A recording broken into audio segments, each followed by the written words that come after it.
転生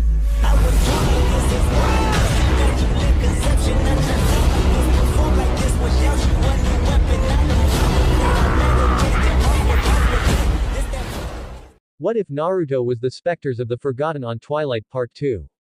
Spectres of the Forgotten by Daniel de Cobre. Chapter 2. Disclaimer. I don't own any of the stories. The next morning, Bella was waked by an unusual brightness. She opened her eyes and saw a clear yellow light streaming at her window. She couldn't quite believe it and hurried to check. Sure enough, there was the sun, though it was in the wrong place in the sky. Too low, she thought. Clouds ringed the horizon, but a large patch of blue was visible in the middle. She lingered by the window as long as she could, afraid that if she left even for a while the blue will disappear again. La Push. First beach. It was only 15 miles to La Push from Forks. With gorgeous green forest etching the road most of the way and the wide Quileute river snaking beneath it twice. The weather was pleasant along the way and Bella soaked up much sunlight as possible, but the ominous clouds suddenly materialized and the sky became opaque again, and the temperature dropped slightly. Nonetheless, it was still breathtaking. The water was dark gray, and islands rose out of the Steel Harbor waters, which was sheer cliff size, reaching into unevenly undulating summits and crowned with steer-soaring firs.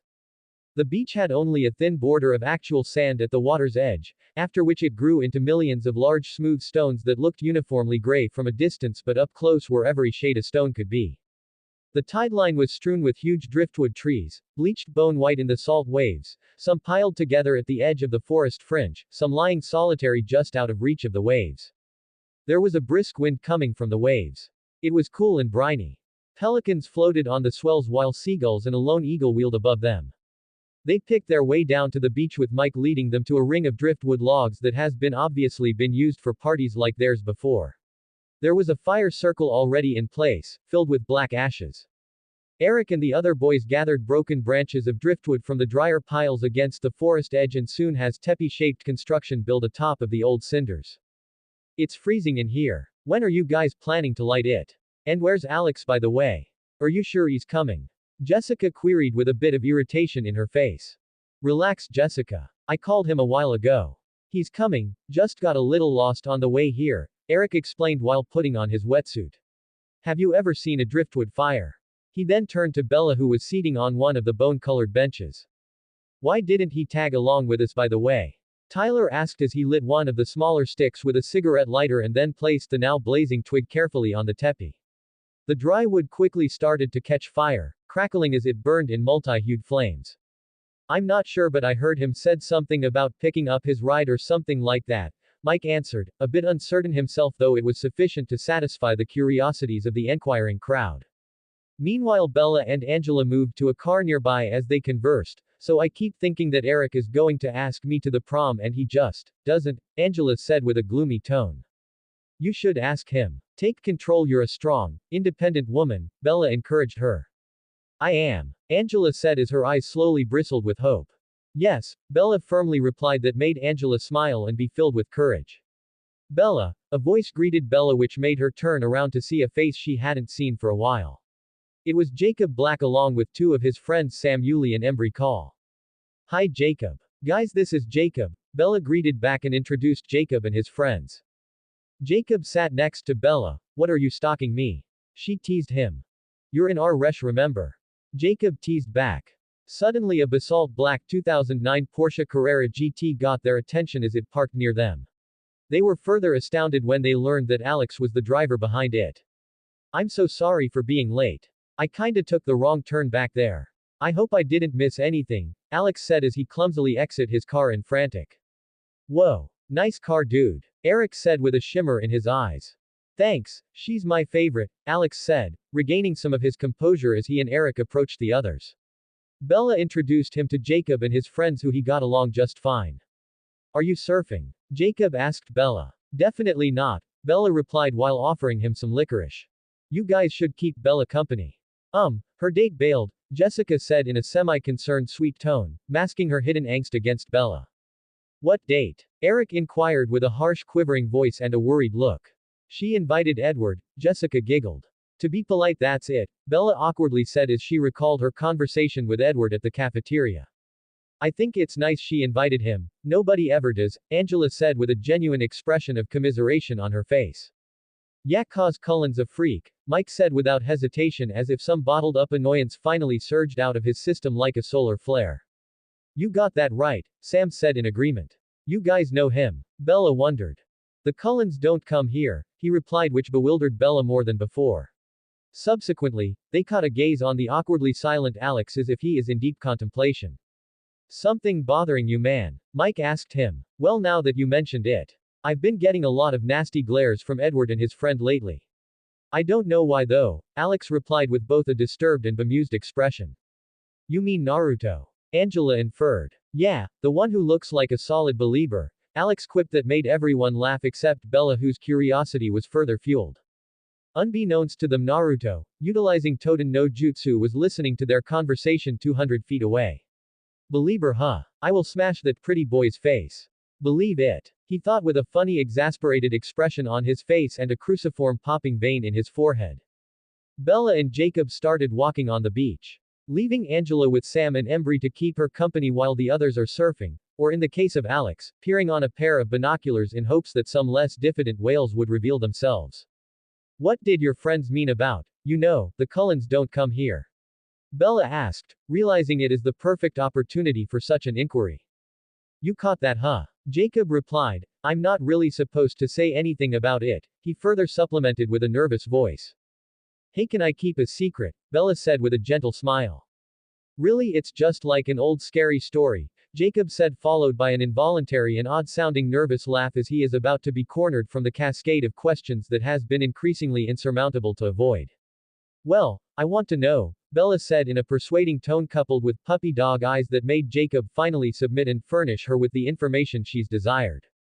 Okay, did you know Quileutes are supposed to be descended from wolves? Jacob told her with much enthusiasm. What? Like wolves? Real wolves? Bella amusedly queried. Well, that's the legend of our tribe. Okay, so what's the story about the Cullens? Jacob took a second before answering her question as if he is carefully choosing the words that will come out of his mouth. Well, they're supposed to be descended to this, like enemy clan. My great-grandfather, the chief, found them hunting in our land. But they claim to be something different, so we made a treaty with them. If they promise to stay off from Quileute lands, then we won't expose who they really were to the pale faces.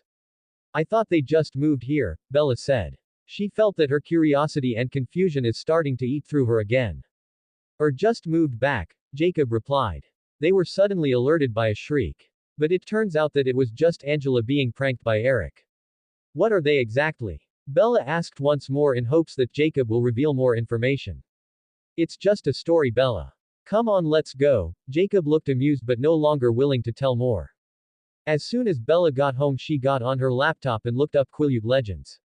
She found a website that redirected her to a Quileute bookstore called Thunderbird and Whale located in Port Angeles. She then clicked maps and wrote the bookstore's address on a piece of paper. Whalen was at the docks fixing his boat while listening to some music when suddenly he noticed that someone's lurking around. Joe. He called in hopes that it was just his friend who unexpectedly arrived. But there was no answer. Whalen became increasingly worried, starting the boat then putting it on reverse for a quick escape as he thought that a wild animal such as a wolf or perhaps a bear has wandered near in search of food. He suddenly felt the boat waggle as if it was dragged forward by a creature of immense strength. He lost his balance and stumbled into the boat. As he stood up, he was surprised and mesmerized to see a beautiful woman standing in front of him. She had long, curly, bright orange hair that looked like fire and possessed a seductive, feline beauty. Hello, Whalen said in a flirtatious tone but was suddenly startled when he heard a voice behind his back. Nice jacket, said the voice in a feral-like tone. Whalen turned around and saw a muscular man with long blonde hair tied behind his back like a ponytail. The latter was looking at him like a lion staring at his prey before going for the kill. Who are you? Whalen asked, nervously. It's always the same questions. Who are you? The blonde man said mockingly. He seemed to find pleasure tormenting him. What do you want? The orange-haired woman supplemented. Why are you doing this? The blonde man once again continued.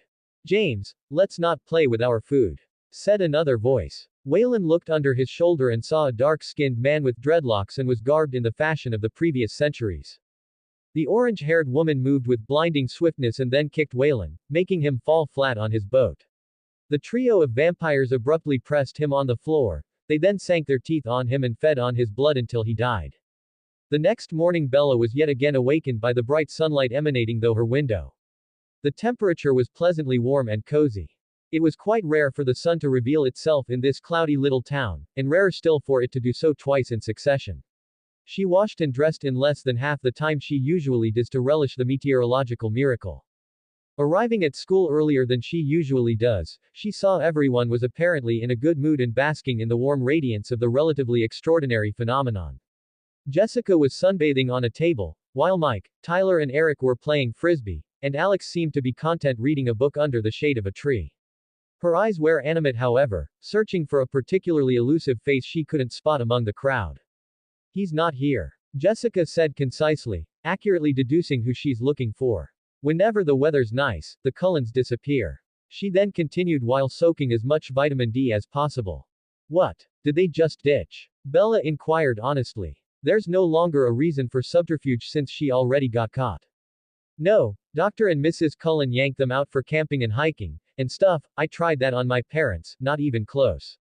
Jessica replied. The sunlight distracted her from normally asking several counter-inquiries for every question she answers. Guys, Jessica said as she rushed to them. I'm going to the prom with Eric. I took control. She then continued excitedly as she announced the good news to Bella and Jessica.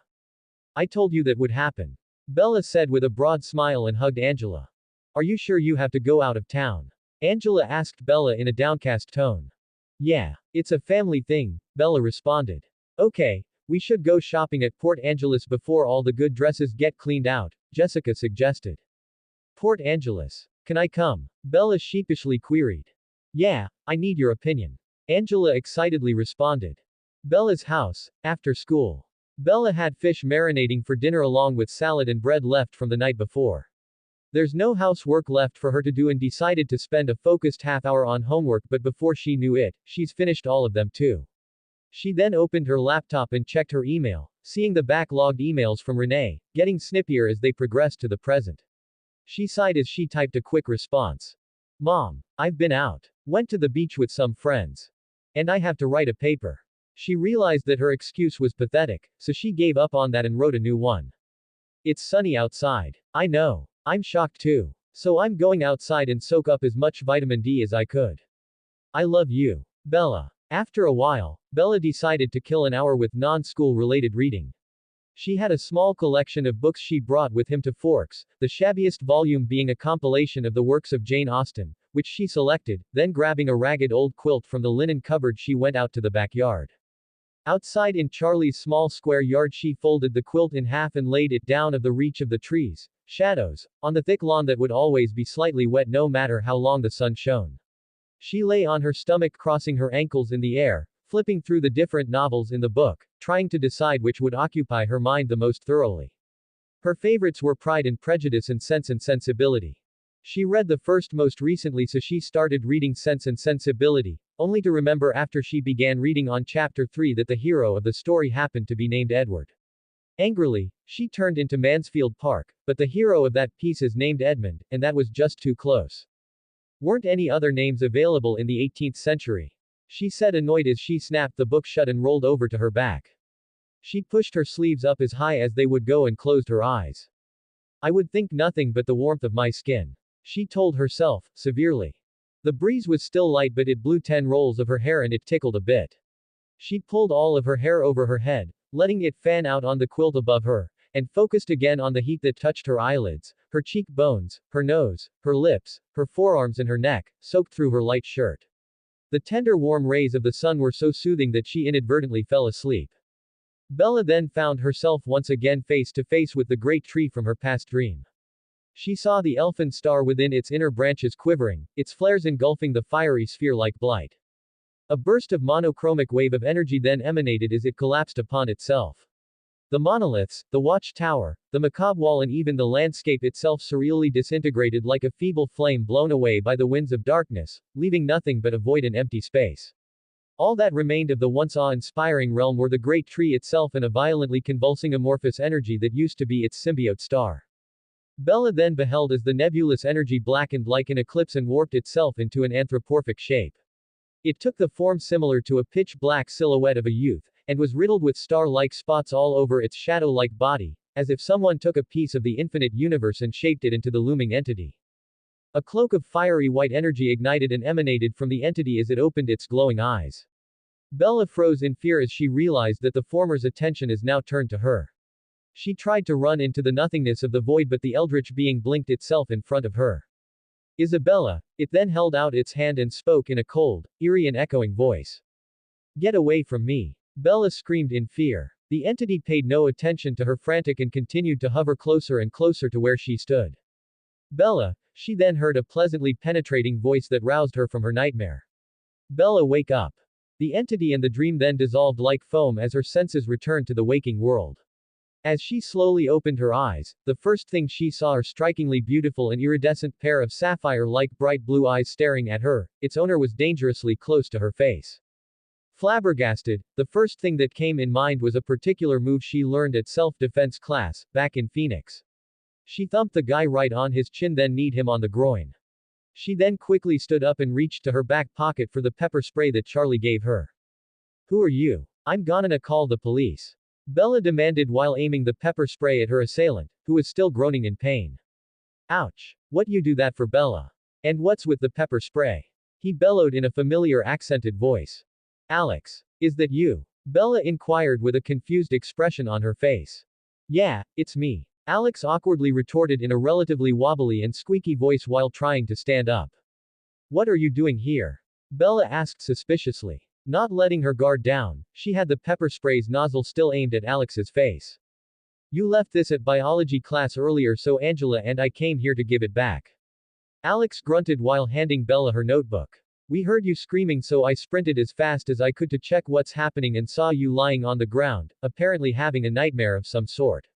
When I tried to wake you up, you whacked me in the chin and kneed me in the, oh you know very well where. He then continued with an expression of extreme discomfort on his face.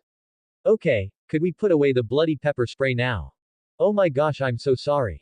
Are you alright? Bella staggeringly said as she slowly realized what really happened.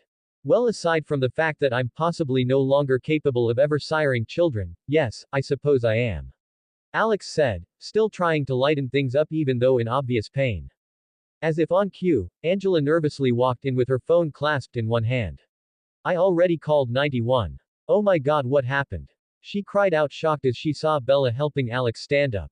The young man looked like he was brutally attacked. There was a little accident, but it was nothing. Alex responded. Yeah, it was a false alarm, Bella sheepishly supplemented. Sure enough, Charlie's cruiser came screeching in after a few minutes, and it would appear that he brought the entire Forks police force with him. It was an awkward moment that became gradually more uncomfortable as they explained how it was all a mistake. Later that day, the awkward situation finally quells down and everyone went on their way home. Bella then remembered that dinner's not ready yet, so she immediately started preparing it. Sorry, Dad. Dinner's gonna be late tonight. Bella said as she fried the fish. Don't worry about it. I wanted to catch the score on the game anyway. Charlie said as he hanged his gun belt and stepped out of his boots. After they had dinner, Bella decided to watch TV with Charlie, for something to do. There isn't anything on she wanted to watch though. The former knew she didn't really like baseball and turned the channel to some mindless sitcom that neither of them enjoyed. He seemed happy nonetheless, that he and his daughter are doing something together. Same goes with Bella, despite her depression. Dad, Bella said during a commercial, Jessica and Angela are going to look for dresses tomorrow night and they wanted me to help them choose. Do you mind if I go with them? Jessica Stanley. Charlie asked. And Angela Weber, Bella sighed as she gave him the details. But you're not going to the dance, right? Charlie queried again, confused. No, Dad, but I'm helping them find dresses. You know. Giving them constructive criticisms, Bella explained. I wouldn't have to explain this to a woman, she then thought. Well, okay, Charlie gawkily said, realizing he's out of his depth with the girly stuff. It's a school night though. We'll leave right after school so we could get back early. You'll be okay for dinner, right? Bells, I fed myself for 17 years before you got her, Charlie reminded him. I don't know how you survived. Bella muttered. I'll leave some things for the cold cut sandwich, okay? Right on top. She then continued. The weather was fairly nice in the morning. Bella awakened with a renewed hope that she grimly tried to suppress. She dressed for the warmer weather in a deep blue, V-neck blouse, something she wore in the dead of winter in Phoenix. She planned her arrival at school so that she's barely in time to make it to class. With a sinking heart she circled the full lot looking for a space, while also searching for the silver Volvo that was clearly not there. Bella parked in the last row and hurried to English, arriving breathless but subdued before the final bell. It was the same as yesterday, she couldn't keep little sprouts of hope from budding in her mind, only to have them squashed painfully as she searched the lunchroom in vain. After school Jessica followed Bella home in her old white Mercury so that the latter could ditch her books and truck.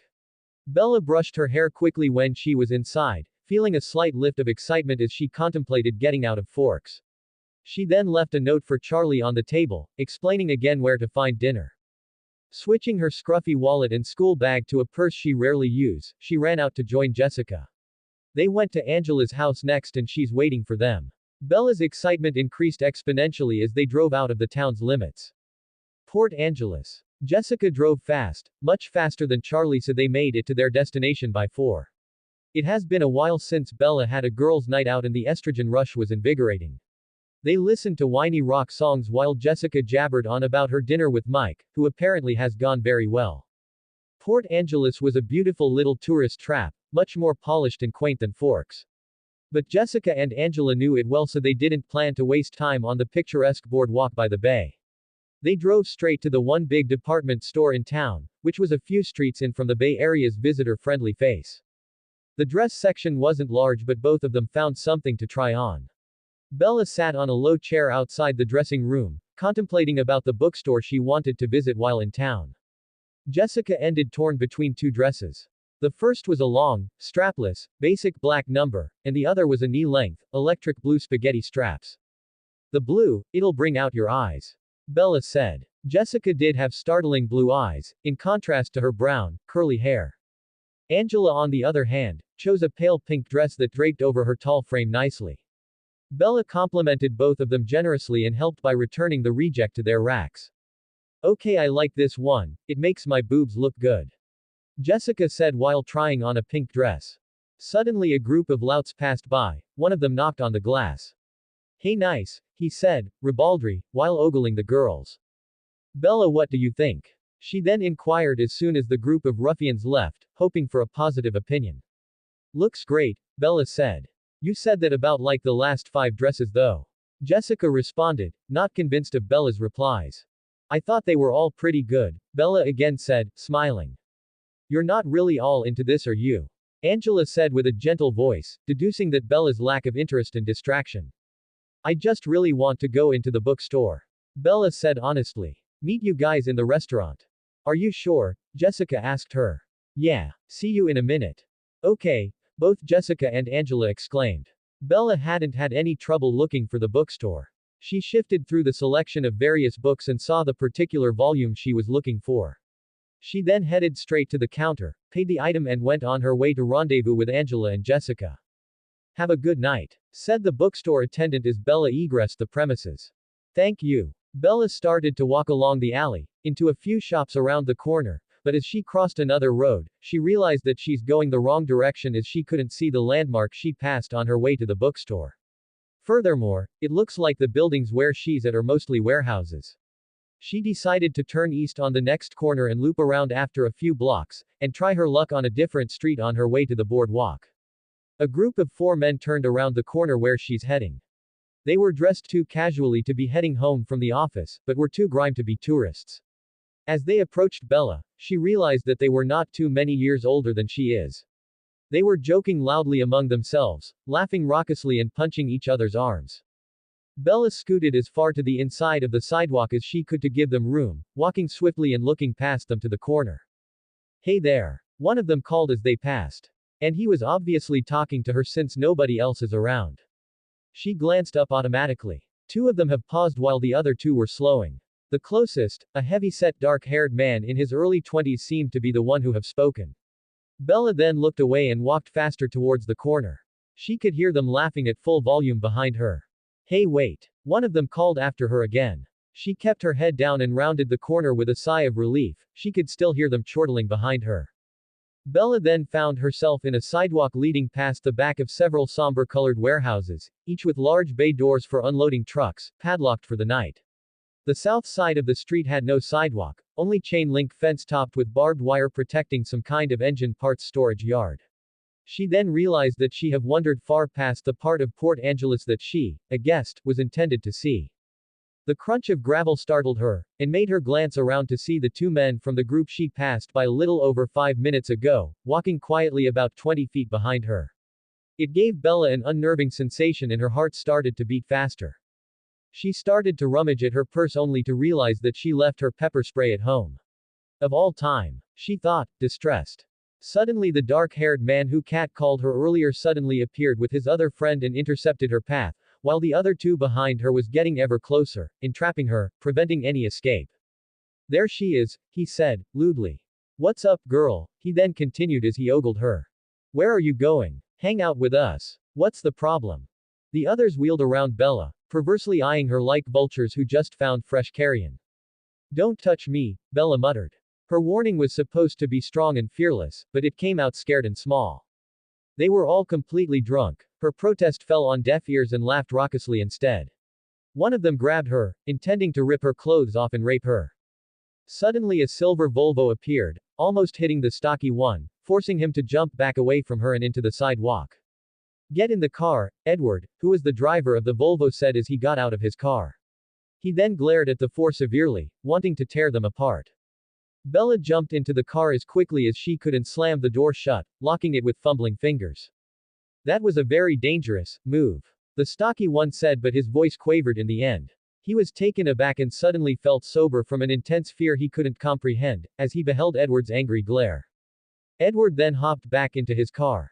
Its tires squealed as the machine spun around and faced north, accelerating too quickly, swerving the stunned men on the street. He drives like he's drag racing. Bella thought as Edward turned left sharply and exited on the main road, overtaking other cars. I should go back there and rip those guys' heads off. Edward Said, bridled in barely controlled anger. No, you shouldn't, Bella said, trying to calm him down. You don't know the vile, repulsive things they're thinking. Edward retorted. And you do? Bella inquired. The question caught Edward by surprise and temporarily forgot his wrath. It's not hard to guess. Will you talk about something else? Distract me so I won't turn around. He then said, fabricating a believable premise and diverting the topic as they go. You should put your seatbelt on. Bella told him. Edward laughed tautly. Why don't you should put your seatbelt on? He then said. It was past 6:30 when Bella arrived at the restaurant where she, Angela and Jessica decided to meet after their respective business. Where were you? We left you messages. Angela inquired, worried but seemed relieved when she saw Bella. Yeah, we waited but were like starving so.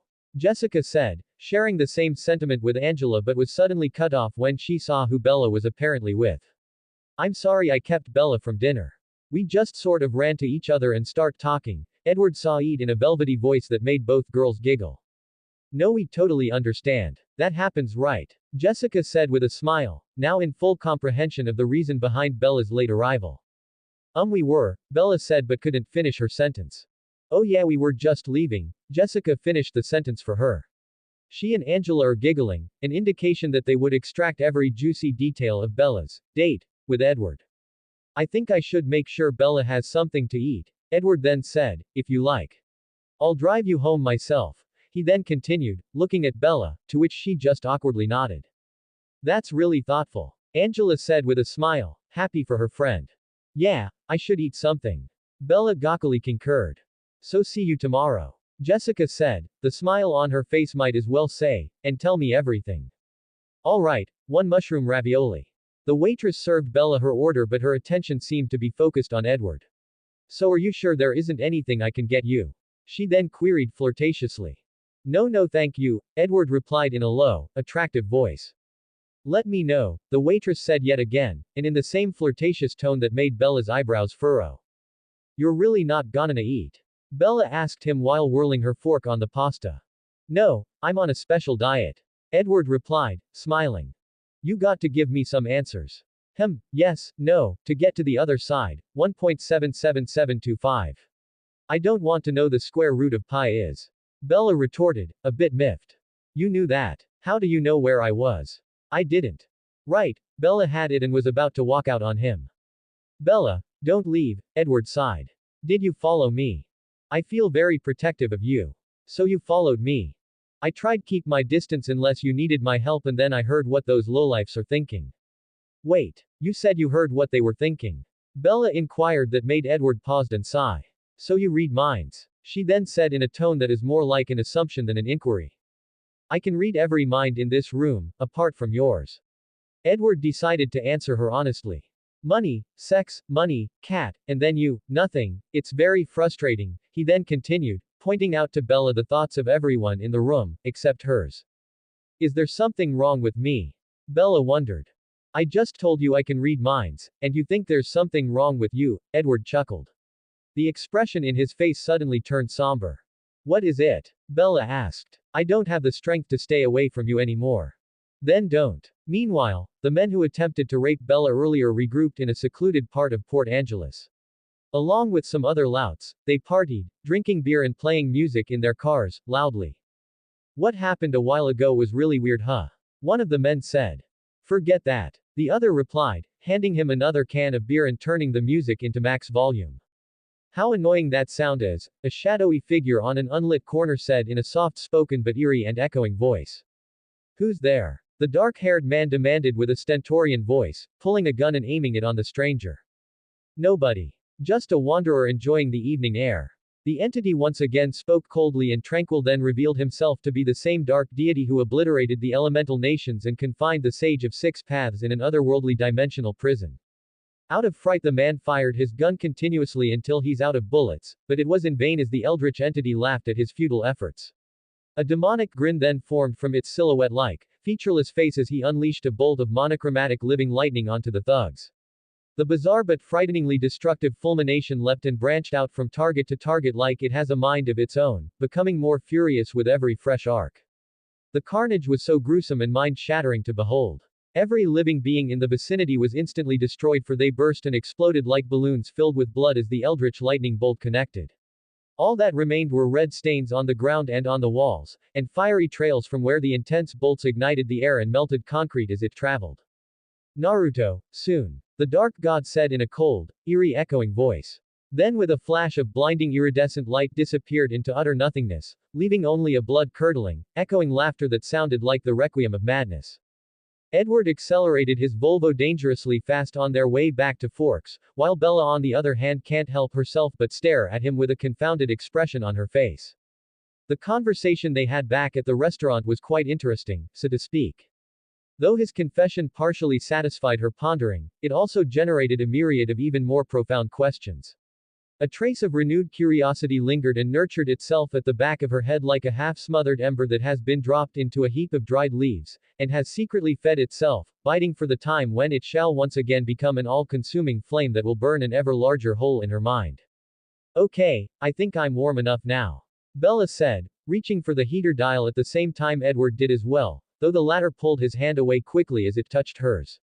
She felt something strange about him. It roused her concern, for it was uncanny. His hand was strangely cold, like a stone. Your hand is so cold. She then continued, but Edward didn't respond and just kept on driving. Bella felt that she offended Edward somehow and opted to be taciturn but vigilant. Her attention, however, was turned to the flashing police lights as they were about to pass the police station. What is going on? Bella said, curious and concerned. My dad's still here. Can you pull in? She then continued as she saw Charlie's cruiser still parked out front. Edward did so and parked his car in between Charlie's cruiser and a black Mercedes S 550 inches. It's my father's car in the end. What's he doing here? He commented, wondering. Carlisle, what's going on? Edward then asked Carlisle, who was just exiting the station's door. Wayland Forge was found in the woods out near his place. I just examined his body. Carlisle sighed and responded in a somber tone. Edward darkened upon hearing it and Bella was horrified. He died. What happened? Bella asked. She couldn't believe what she just heard. Animal attack, Carlisle told her. He and Edward inconspicuously looked at each other, wordlessly concurring that Wayland was murdered by a vampire. Was it the same one that killed the security guard down at Mason? Bella said. She caught Carlisle and Edward subtly trading looks. Clearly there's more to this than they're letting her on. Most likely, Carlyle responded with a somber expression on his face. It's getting closer to town, Bella said but was cut off by Carlyle. Bella, you should go inside. Whan was your father's friend. Carlyle told her in a gentle voice. Okay, Bella said in agreement as she could only surmise the pain Charlie must be going through right now. I'll see you later. She then said to Edward before entering the threshold of the police station. She saw Charlie devastated, sitting on his desk, looking at the photos, reports and evidences. Trying to make sense of his friend's death. He knew instinctively that there's more to this than just a mere animal attack. Hey, Bella said in a low and solemn voice. Dad, I'm sorry about Whan. She continued. Known him going to 30 years, Charlie said, transparently torn up from Whan's sudden and unpleasant passing. Bella placed her hand onto Charlie's shoulder to comfort him, which the latter held gently and squeezed. It's one of the few rare moments when the awkward barriers between her and the latter were broken and regards for each other's well-being predominates. Cullen's residence. It was already past 10 o'clock when Carlyle and Edward arrived. The expression on everyone's faces turned dark and hard as Carlyle told them about the earlier incident. They feared that the ripples caused by the incident would be significant enough to reach the attention of the Volturi, evoking their wrath. Nomads? Esme inquired, nervously. Most likely, Carlyle replied, agreeing with her. Or maybe not, Edward said in a stern voice. He and Naruto traded glances, confirming that they had the same notion as to who or what is responsible for the reckless and relatively ruthless slaughter. He nearly made us believe he's human, Jasper supplemented. Revealing that he too shared the same suspicion. What do you mean? Carlyle inquired. He along with Esme, Alice, Rosalie and Emmett were all bewildered. Well, there is this pompous brat. I think it's time for us to confront him. Naruto responded with a clenched fist and a deathly expression on his face. The next day was a Saturday. Bella woke up a bit late than she usually does. The rain from the previous night has ceased and left a myriad of poodles that reflected the opaque cloud forms drifting above. Dad, where's the truck? Bella inquired after noticing that her truck wasn't in its usual spot. Ah yeah, I forgot to tell you. I noticed that the engine is making this odd noise, so I had Jacob pick it up yesterday for repairs. Oh, I see, Bella mumbled. Are you going somewhere today, Bells? Yes, actually. I'm going to a friend's house to do our biology project. Which friend? Charlie inquired. Alex Storm. He's new here, just moved in a couple of months ago. Bella hesitantly answered. The eccentric rich kid? Charlie once again queried. Yes, you know him. Not personally, though I know where he lives. His house is at the edge of town. I can give you a ride there. That would be great, Dad. Isn't that he the same boy you accidentally need in the... Charlie said, suppressing a chuckle. Yes, Bella replied uncomfortably in a sarcastic tone. On their way, Charlie suddenly remembered something as the cruiser was about to pass Newton's Olympic Outfitters. Lately there were strange rumors circulating around town of a giant bear that has been spotted by a few passing hikers, and the said establishment is where it was first heard of. He suspected that the said animal may be responsible for Whan's death. So he opted to confirm it. Bella, do you mind if we pull over for a while? I have some errands to run. It won't take much time. Charlie said in a voice that was rather contemplative. Sure, Dad, Bella replied. Charlie pulled over and parked just adjacent to the shop. For some reasons she couldn't comprehend, Bella was compelled by what seemed to be an invisible force to walk towards the establishment and go inside. As she entered, Mr. Newton genially greeted her and Charlie. She then saw Mike behind the cashier's counter, having great difficulty trying to hang something on the wall. Oh, hey Bella, Mike greeted him jovially. I can't believe my luck today. He thought happy as a clam. Mike, Bella greeted back. What are you doing there anyway? She then inquired. Just hanging this digitally enhanced picture of my great-grandfather and his crewmates. My dad thinks it looks classy. Mike explained, smirking. Have a little family pride, son. Your great-grandfather is one of the first people who reached the Antarctic during his time. And besides, it does look classy. Mr. Newton, who apparently heard his son's wily comment, momentarily severed his conversation with Charlie for a riposte. Bella pressed her lip into a line, suppressing a giggle then converting it into a vague smile.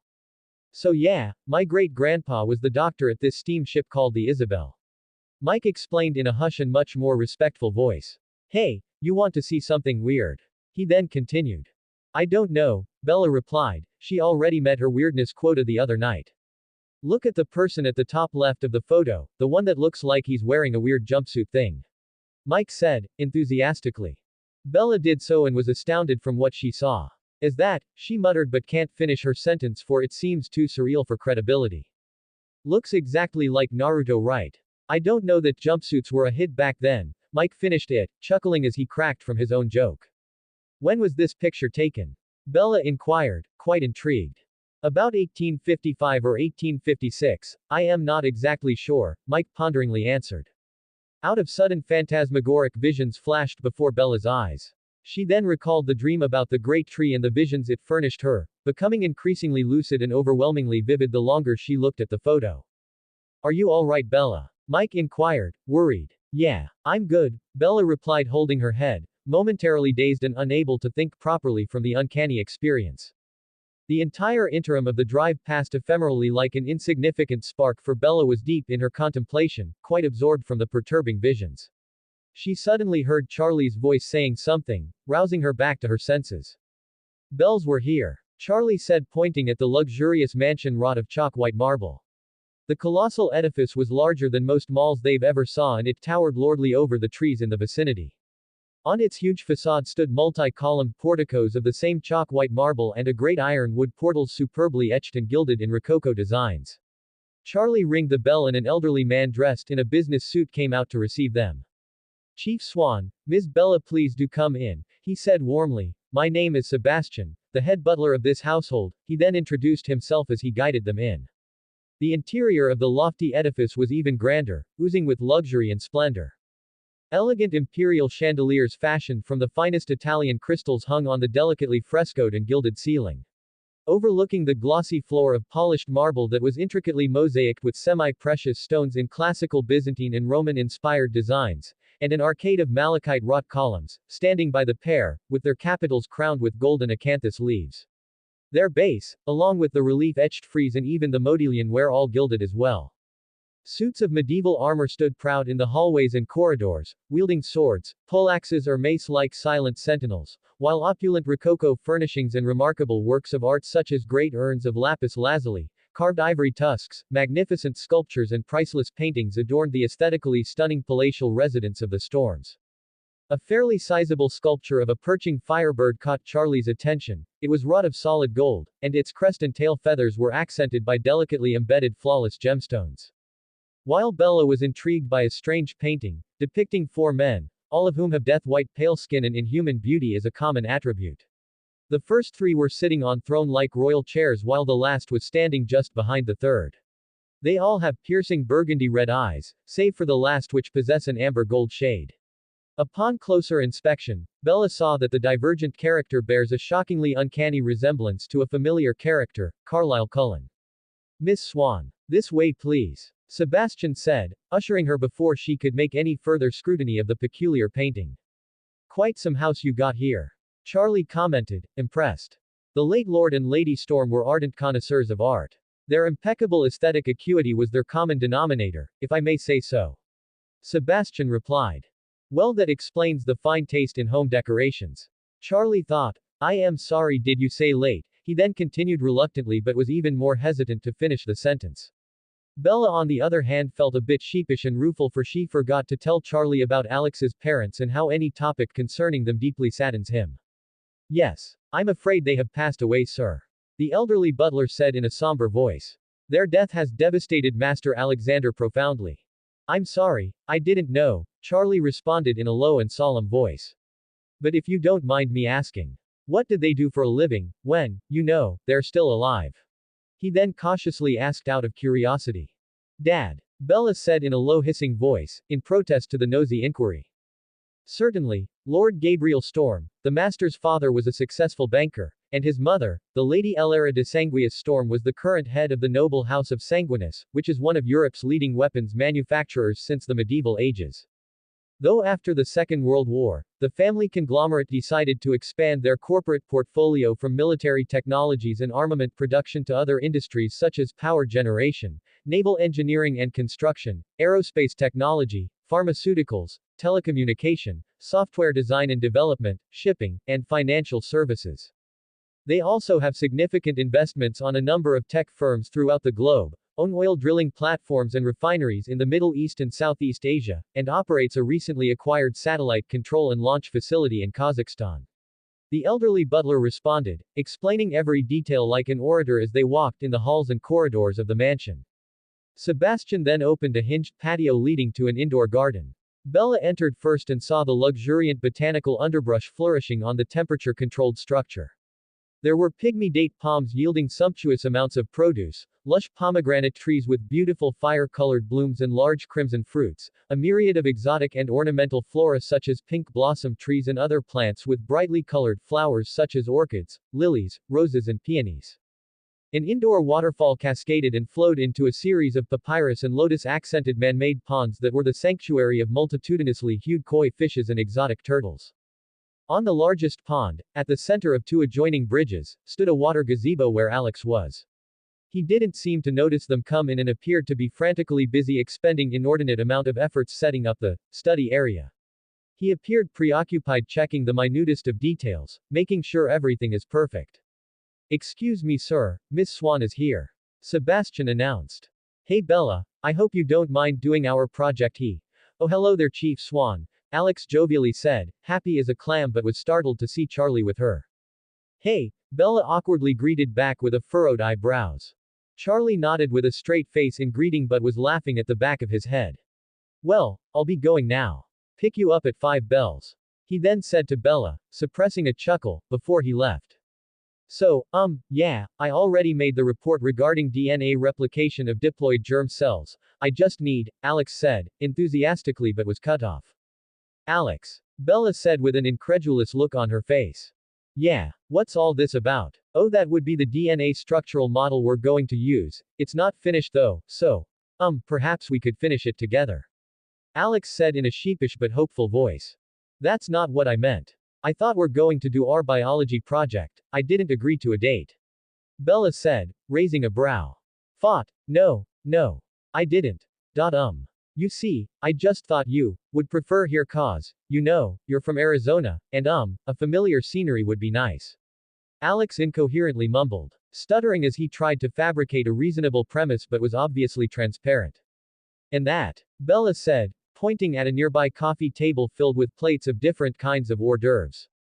"Snacks, in case we get hungry," Alex replied, discomfited. "Let's just do it okay." Bella smirked at the young man's staggered reaction. "Do what?" Alex said awkwardly in a flustered but somewhat slightly hopeful voice. His eyes widened and his cheeks slightly blushed. "The project." Bella sighed and replied in a deadpan tone. "Oh, okay," Alex said in a sheepish voice while the blushing on his face gradually became more intense. Hours passed and the uncomfortable barrier between the two gradually dissolved by the labor-intensive technicalities of their biology project. Bella suddenly remembered the peculiar painting she saw earlier and decided to ask Alex about it. Hey, can I ask you a question?" Bella said in a somewhat quiet but serious voice. "Yeah," Alex replied, closing his laptop to focus on her. "There is this painting I saw a while ago while we're on our way here. I'm just wondering about it." "Which one?" "It's the one depicting 4 men. 2 of them have long black hair while the other 2 were blonde. They were sitting in what looked like thrones, except for the last one who was standing behind the other blonde," Bella said, trying to remember as much detail of the painting as she could. "The Volturi," Alex extrapolated. "I'm sorry, what?" Bella inquired with a bemused expression on her face. "The painting it called the Volturi," Alex explained in a gentle voice. There's an interesting story behind that piece of work." He then continued. "Can you please tell me?" Bella pleaded. "Okay, it was painted by a relatively obscure Italian artist named Vincenzo Lazzari in the early 19th century, and believed to be the last of his work for he disappeared a few days later after he completed it." "What happened to him?" Bella wondered. "Nobody knows.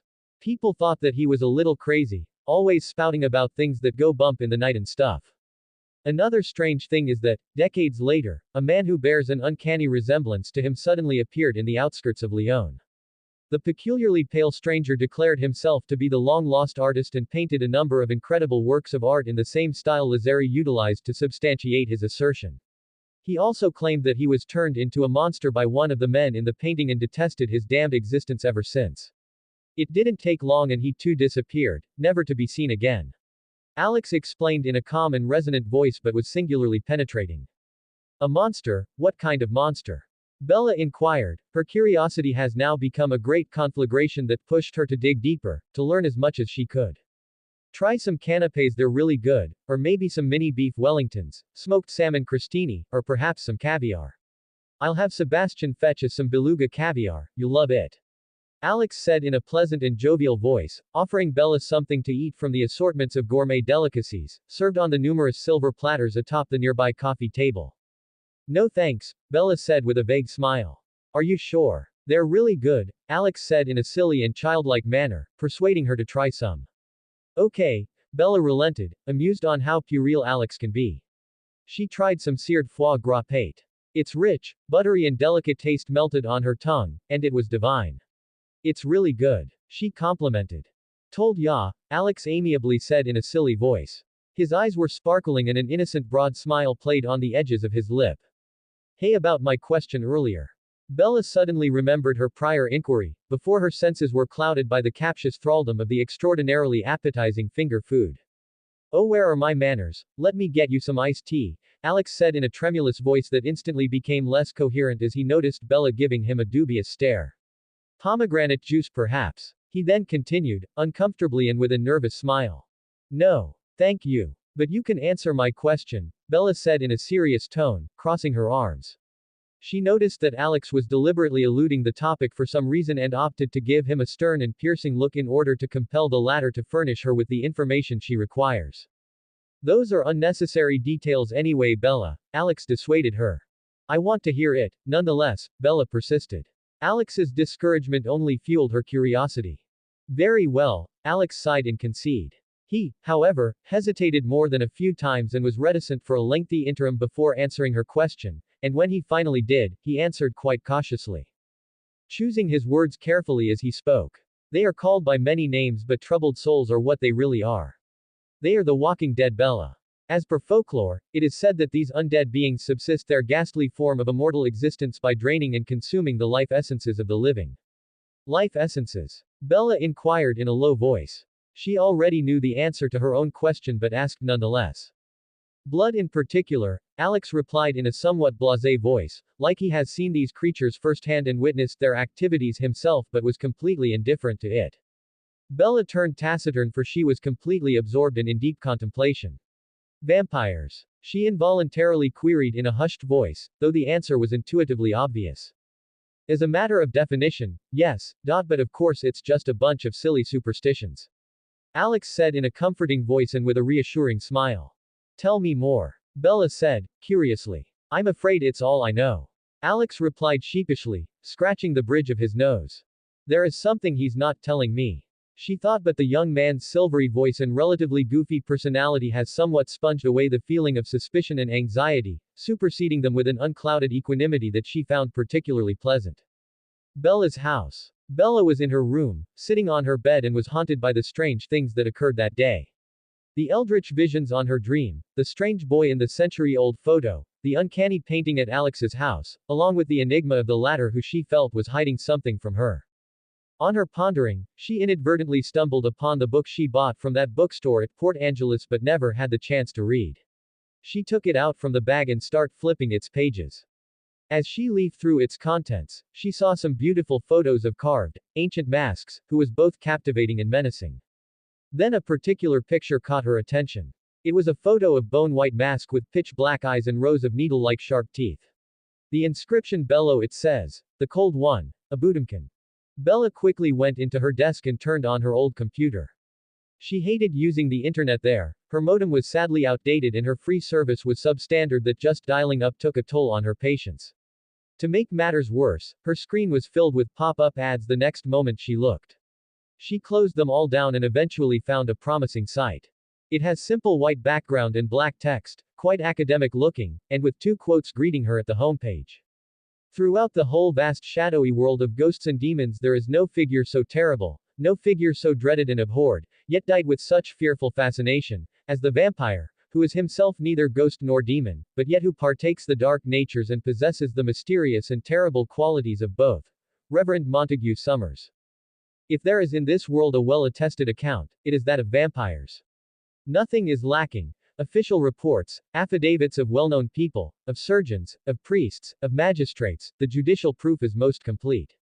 And with all that, who is there who believes in vampires? The rest of the site was an alphabetized listing of all the different myths of vampires held throughout the world. She read carefully throughout the descriptions and saw the link on a Budokan. She clicked it and several pictures began loading, tapestries, engravings and paintings, all of which depicting the cold-skinned Abudomkan devouring his victims. It caught Bella's interest and she continued to click the links and read its content. The several words leap out in succession: speed, strength, cold skin, traits that Edward possesses, she speculated. Then she saw two other words that dumbstruck her: immortal, and finally, blood drinker.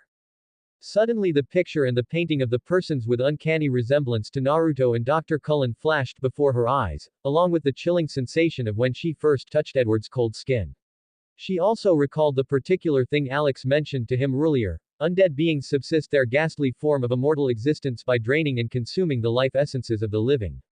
It's not possible, she murmured to herself. Reeling back into the computer in utter disbelief as the eerie pieces of the puzzle finally fell into place, rendering a spine-chilling conclusion. Storm Residence, Library. Alex was at the library, reading a rather large volume that was bound in slate covers of leather and copper that was etched with uncanny seals and runes, and with verdigris-eaten clasps. As he enjoyed reading the strange tome, a pair of predator-like eyes watched surreptitiously behind the shadows. You might as well come out now, Alex said without gazing away from the pages of the volume. Troubled soul. Ghastly existence. Oh, I'm deeply hurt. A velvety voice answered in a somewhat coquettish tone as he revealed himself. He was a tall man, standing at about 6 feet in height, and was inhumanly beautiful.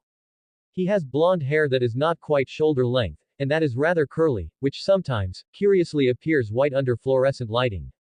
His eyes are gray, but they absorb the colors of blue or violet easily from surfaces around them.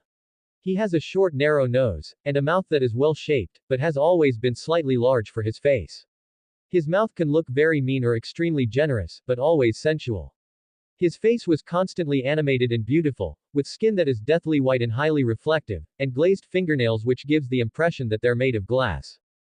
Well, that's what you get for eavesdropping, Lestat, Alex said, smiling. He then closed the book, placing it back on the shelf. C'est la vie, Lestat replied, accompanied by a penetrating laugh. So very kind of you to pay me a visit, Alex greeted him in a manner like an old friend that he hasn't seen for a long time. It is always a pleasure to see you, my lord, he then formally greeted Alex back, genuflecting with a vampiric grin on his face. There's no need for such unnecessary formalities, my friend, Alex chuckled. Would you rather prefer if I address you by your real name? Lestat said, teasing Alex with a crooked smile on his face. Alex will be fine, he casually replied. I must say, I find it surprising to know that a greater being of immense power is a little shy around girls, and so puerile, and ticklish. I like it, Lestat continued teasing as he gracefully glided ever so closer. I'm not perfect, you know, Alex shrugged. Just nigh omnipotent, Lestat said with a sensual but leery smile on his face. I trust that the power I vouchsafed served you well. Alex inquired rhetorically, diverging from the topic. Yes. Better than sex as a matter of fact. Which reminds me, you know my offer still stands. Lestat said as he sensually ran his forefinger around Alex's chest. Offer. The way I see it, it's more like a wishful request, Alex chuckled. Admittedly I'm the one who's going to enjoy it the most, but it would be a mutually beneficial deal. Lestat whispered softly, while his hand gently brushed the young man's face going down to his shoulder. And how is that? Alex inquired in an ambiguous tone while giving the vampire an incredulous gaze. Well, once you have been immersed in the art of making love, then perhaps you wouldn't act like such a goof around your precious Bella. Lestat, who is now behind Alex, coquettishly posited while playfully nibbling on the young man's earlobes, making the latter's brow furrow. How generous of you, but the short answer is no, Alex said sarcastically with a deadpan expression. Dude. Seriously, stop that. You're making things weird. You won't regret it, I promise, Lestat persuaded sensually while lifting Alex's shirt just enough to expose the lower portion of his washboard abs and commencing to unbutton his trousers. Enough with these trivialities, Alex said in a calm but penetrating voice. Lestat then suddenly found himself standing miles away from his previous position and in front of the Cullens' house, which was a sizable and modern structure, located fairly deep in the forest. What just happened? Where am I? Lestat mumbled, confounded by the strange nature of his transition. Somewhere interesting, Alex said in an eerie echoing voice, as he materialized himself from the shadows. We were in your library just moments ago. How did I get here? Lestat queried with a cloud of bewilderment in his face. Distance is but an illusion amidst the dappled shadows of time and space. Alex replied, amused by the staggered expression on the vampire's face. I didn't caught any of that, but an interesting trick, I must admit. Lestat said, regaining much of his confidence and composure. I wonder how he learned it. He then thought to himself. I didn't learn it at all. It comes naturally to me, like other curious things. Alex replied, flashing a boyish smile. I should have known better and expect such cryptic answers from you. Lestat shrugged nonchalantly. Alex just laughed. He then scooped a handful of soil from the ground with his open palm, molded it into what looked like a fat worm with hollow eye sockets and a gaping maw. What is that? Lestat inquired with an appalled facial expression and in a voice laced with disgust as he beheld the aesthetically abhorrent sculpture. It doesn't have a name yet. Alex retorted. A demonic grin then emanated from his face that foreboded and strangely aroused his companion. Ah, yes, your name shall be Raelime Shykorth. The people inhabiting this house are vampires. Lestat commented. Apparently, save for one. He is different, Alex answered. He then turned his gaze to Lestat. Are you afraid? He teased the vampire, but before the latter could utter any protest he once again spoke. Don't be, for we are absolutely imperceptible to the most of them. And though Naruto could subtly sense our presence, he does not possess the power to even slightly harm an outer god, and by extension nor can he harm you. Now what? Lestat inquired in a somewhat exasperated and jaded tone. Now we'll give it life, Alex said in a voice that was like the soft luminescence of distant stars translated into sound. The sculpture then floated away from his hand and was engulfed in an aura of fiery white energy and blinding iridescent light as it began to be animated and grew into colossal size, with its body coiling around the Cullens' house. Cullens' house. It was a fairly quiet night and nothing seems to be out of the ordinary. Edward was in his room listening to some Debussy while the rest of the coven was watching Naruto and Jasper play chess downstairs. Naruto's expression suddenly turned grave. Someone's watching us, he said in a stern tone. No one is around, you're just being paranoid, Rosalie scoffed. Carlyle was baffled. He too couldn't sense anyone either, but he however knew that the shinobi has a much more acute and superior senses compared to the rest of them. Suddenly the temperature lowered and a great coldness predominated. The strange cold was eldritch and preternatural in nature, for even the vampires were affected by it. They began to weaken. Their hands and ears ached as if their bones were being frozen solid as the utter chill smote sharply through their skin. What's happening? Jasper barely muttered with his numbing lips. Soon they noticed a light shining beyond their window. It was pale and frigid as fire of ice, as if a belated moon has now risen above the forest. Though they knew the moon was at that time a thin crescent, declining with the eventide. Naruto was then engulfed with a golden shroud of bright and warm chakra that expanded like a shockwave, melting away the cold that sadistically tormented the rest of his family. Whoever did this better run, he exclaimed as rippled patterns emerged from his now purple and faintly glowing eyes, and a swirling Rasengan formed in his right hand. Cullen's house. As the invading chill was dispelled by Naruto's golden shroud of chakra, so did return the sensation and strength of the rest of the Cullens. Rippled patterns then appeared from his faintly glowing purple eyes and a fast spinning ball of compressed chakra emanated from his right hand. Whoever did this better run, he exclaimed with great rage. It is one thing to attack him, but to blatantly harm his family is a thing he couldn't tolerate nor forgive. The beam of pale eerie light continued to radiate from the windows and glass walls, flowing in a stream, intensifying and ebbing away rhythmically like flickering frozen flames. The Volturi, they have come for us, Rosalie gaspingly speculated. My visions, they are all clouded, Alice nervously pondered while holding Jasper's hand.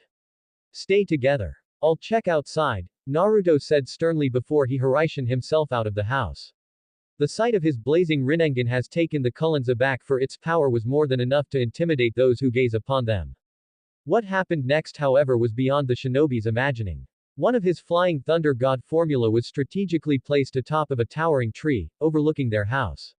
As Naruto materialized, he saw a colossal creature coiled around the house. Its nature was so grotesque that the ineffably foul monstrosity seemed to be only held in the hazy memories and surreal nightmares of the insane. His pulse stilled from terror as he made further scrutiny of the loathsome creature. In the entire world there is nothing that could be equated to its foulness. It looked like a titanic fat white worm. Its coiled tail was thick as the middle fold of its body and its front reared upward in a form of a white round disc. Upon it were imprinted vaguely the lineaments of a visage belonging neither to beast of the earth nor ocean creature. And amid the visage a mouth curved uncleanly from side to side of the disc, opening and shutting incessantly on a pale and tongueless and toothless maw. Its eye sockets were close together between its shallow nostrils, and the sockets were eyeless, but in them appeared from moment to moment globules of a blood-colored matter having the form of eyeballs, and ever the globules broke and dripped down, falling with a splash as of heavy tears. What the hell is that? Naruto muttered, indisposed. He was a nerd more than anyone to handle such situations involving demonic beasts, but the ineffably abhorrent creature has slightly taken him aback. Nonetheless, his courage didn't falter, nor did it stifle the wisdom Hagoromo imparted. Imperceptibly phased amidst the lacunae of the main reality and supermundane dimensions, the vampire Lestat and the outer god known only as Alex watched intently as the shinobi prepared to combat the repugnant monstrosity. Beautiful, is he not? Alex eagerly exclaimed with a wide demonic smile on his face, in reference to the abomination he created. Obviously not, Lestat snappily retorted with a grimace on his face. Well, figuratively speaking at least, Alex said sheepishly, immaturely pouting as he crossed his arms like a child who have been criticized. Naruto calculatingly eyed the beast, reckoning the best recourse to engage and exterminate it. He then channeled and infused a well-calibrated combination of wind and lava release chakra on the swirling Rasengan on his palm, causing it to transcend the limits of its current state and transmute into a higher form of the technique. Screeching blades of searing heat manifested itself from the nucleus, which by itself looked like a sizable sphere of blazing inferno. Sage art. Lava release Rasenshuriken. Naruto exclaimed as he leapt out from the tree and hurled the scorching vortex into the white worm, half expecting it to be incinerated into charred cinders and heat-blackened gore. The white worm, however, didn't even flinch as the infernal vortex deteriorated a few feet before it can connect, leaving a trail of steam that immediately precipitated into wisps of powdery snow. It would seem that Raylime Shikorth has fortified itself with a field of biting cold, reinforced with an even more gelid aura radiating as a pale glow that snuff even the hottest of flames. Naruto was staggered as he saw how the same technique that cut the Shinju from the trunk was powerless against the revolting entity. What is this thing? Naruto hissed, glaring at the otherworldly creature who was also peering back at him with its bleeding eyes. Good boy. Do that thing daddy taught you. Alex said enthusiastically, like he was encouraging a pet to do some trick. A resonating wail which sounded akin to that of violently shattering ice emanated from the gaping maw of Raylime Shikorth. Subsequently, glyphs of coruscating pallid light traced itself into the night air while the frigid aura engulfing the creature intensified and pulsed. What's happening? Lestat inquired with a cloud of bewilderment as he witnessed Raylime Shikorth's blasphemous suzerations. An expression of absolute abhorrence was predominant on his face, for the very glance of the dark thaumaturgy is a petrifying confrontation with horror. He is weaving arcane energies, isn't it cute? Alex responded with a boyish smile as if expecting some interesting, if not, a dark occurrence would soon commence. He then turned away from Lestat to coach his creation as if it was a Pokemon. Now utter the second incantation before you pronounce the necromantic rune. Raylime Shikorth made a bow of obeisance to the dark deity and did as he was told, culminating a reverberating chant as it recites the dark incantations of the Necronomicon and the terrible arcane lore of Atlantis, of which knowledge was made available to him by his creator. Flummoxed, Naruto somersaulted acrobatically away from the creature while unleashing a volley of explosive kunai which again proved impotent, for both the explosive tags and the throwing knives themselves froze and shattered like glass. Suddenly the Cullens were teleported out of the house. Each of them branded on their foreheads with a strange rune from an alphabet that was alien to the shinobi. Drugged by the baleful magics of the white worm, the vampires unwillingly and implacably attacked Naruto, like somnambulists being controlled by invisible demonic strings. Guys, snap out of it. Naruto howled as he evades the unrelenting assault of his foster family members, taking much care not to hurt any of them.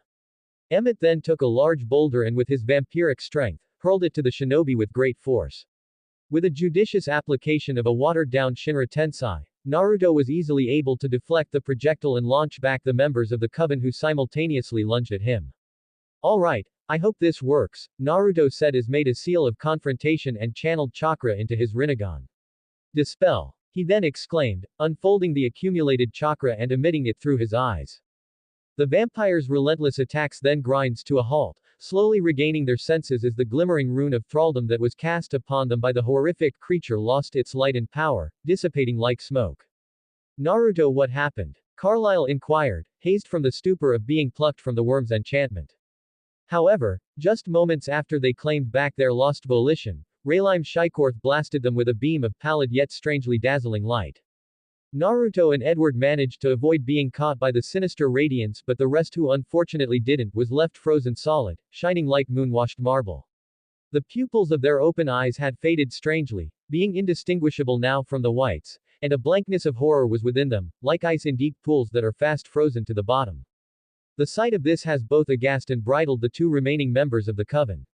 The intense outrage of their family's destruction gave them renewed energy and a single-minded disposition to destroy the vile creature at all cost. Edward was about to charge and attack, but Naruto stopped him from doing so and warned the former about Rayleigh Shykorth's protective aura that can bitterly freeze even the molecules of those who came in contact with its gelid touch. Naruto then held out his hand and cast a full-powered Shinra Tensei. The immense repulsive force unleashed by the jutsu shattered the house like it was blasted by powerful shockwaves from a nuclear explosion, while the towering trees were uprooted and sent hurling towards the white worm like missiles. At its conclusion, a fanning crater etched itself on the ground, starting from Naruto and widening to almost a mile in diameter as it progressed. Edward was stunned in astonishment, for he never saw such power in his lifetime. Awe-stricken, he looked at Naruto with much wonderment, pondering how could his usually exuberant and wisecracking golden-haired sibling command such godlike might. Both of them, however, were horrifically stunned as the air became still and the haze cleared. As if a scene from a horrific nightmare, Rayleigh Shykorth stood barely scathed. From the glimmering glyphs it conjured earlier, the white worm erected an overlapping wall of ethereal energy that subtly distorted the localized space-time around it, and absorbed and diffused the Shinra Tensei that would have otherwise been lethal and squished it into a wormy pulp. What is that creature? Edward loathingly said as he beheld the abhorrent monstrosity, which was white agape, as if in a distasteful parody of a mocking grin. Naruto didn't answer nor did he speak, but his eyes were fixed into a scornful glare directed at their dreadful adversary. With a wave of its tail, the white worm then formed multiple balls of lighting that hovered around it like a flock of angry sparrows. Then at its bidding, the electrifying projectiles were dragooned whistling towards Naruto and Edward at great velocities. Naruto was easily able to dodge the attack, but Edward wasn't so fortunate, for some of the ball of lightning struck him, carving a cluster of golf ball-sized holes in his body. "Nah, Ruto," Edward gaspingly said in a weary voice before he fell to the ground and expired. "Edward, no!" Naruto yelled. He remembered clearly the day when Sasuke died and he was powerless to prevent it. The shinobi felt an immense pain of losing friends and family once more. The pain quickly converted itself into anger. He then turned his attention to the white worm, his now rippled eyes filled with undiluted rage, and the golden shroud around his body turned crimson and flared up like wildfire. "You will pay," he said harshly in barely controlled anger. The vile entity responded by psionically tracing a symbol into the air. A strange glimmering glyph materialized and the two combatants were gradually engulfed by a blinding flash of light.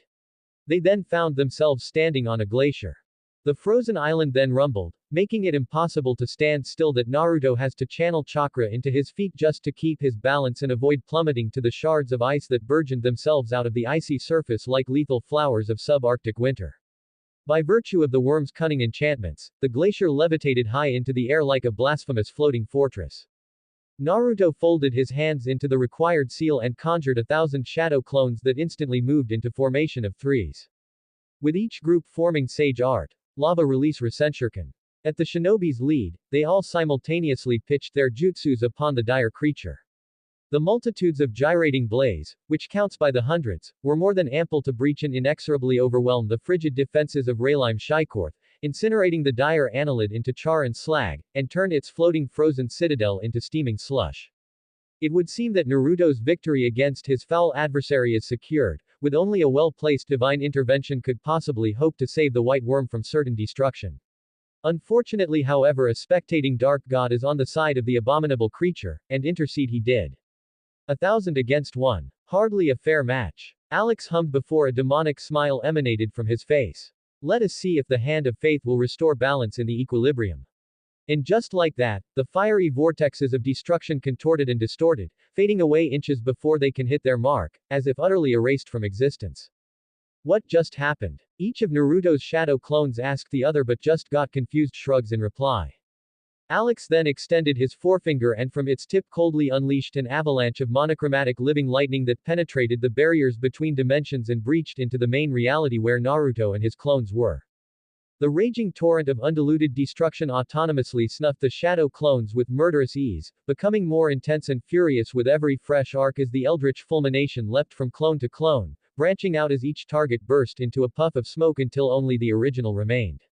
Depleted of both chakra and hope, Naruto's golden shroud dissolved and extinguished. He then held out a kunai as he saw Raylime Shikorth swiftly slithering towards his direction.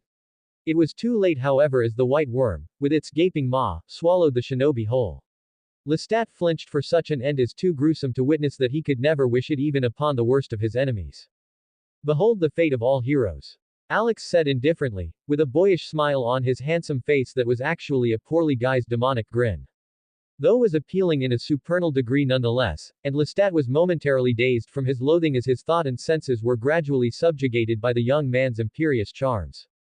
Don't worry, he's not dead. Raylime Shikorth's midriff is a one-way portal to a pocket dimension where I condemn the old man. There they can preach their delusions for all eternity. Funny, sparing his life 10,000 years ago for this very moment is almost worth the wait, but then again, what is time to an immortal? He then said before letting out maniacal and blood-curdling laugh. Naruto's subconscious mind. Naruto found himself flat on his back, the environment was pitch black, only drops of water can be heard, and the sensation of invisible currents drifting through his body is the only thing he could feel. It was almost peaceful, a rare commodity for a shinobi. Is this it? Is this my death? Naruto muttered in a hollow voice. What a crappy way to die. He then smirked with a gentle smile for he no longer feared it. The memory of Leah Clearwater then flashed before his eyes then dissolved just as fast. If there's one thing he regrets it was not taking the chance to know her more. I wonder, Naruto smilingly wondered what life would be like if things were a little different. He imagined himself with his friends back in the Hidden Leaf Village, becoming the Hokage and being with Hinata, having kids, and growing old.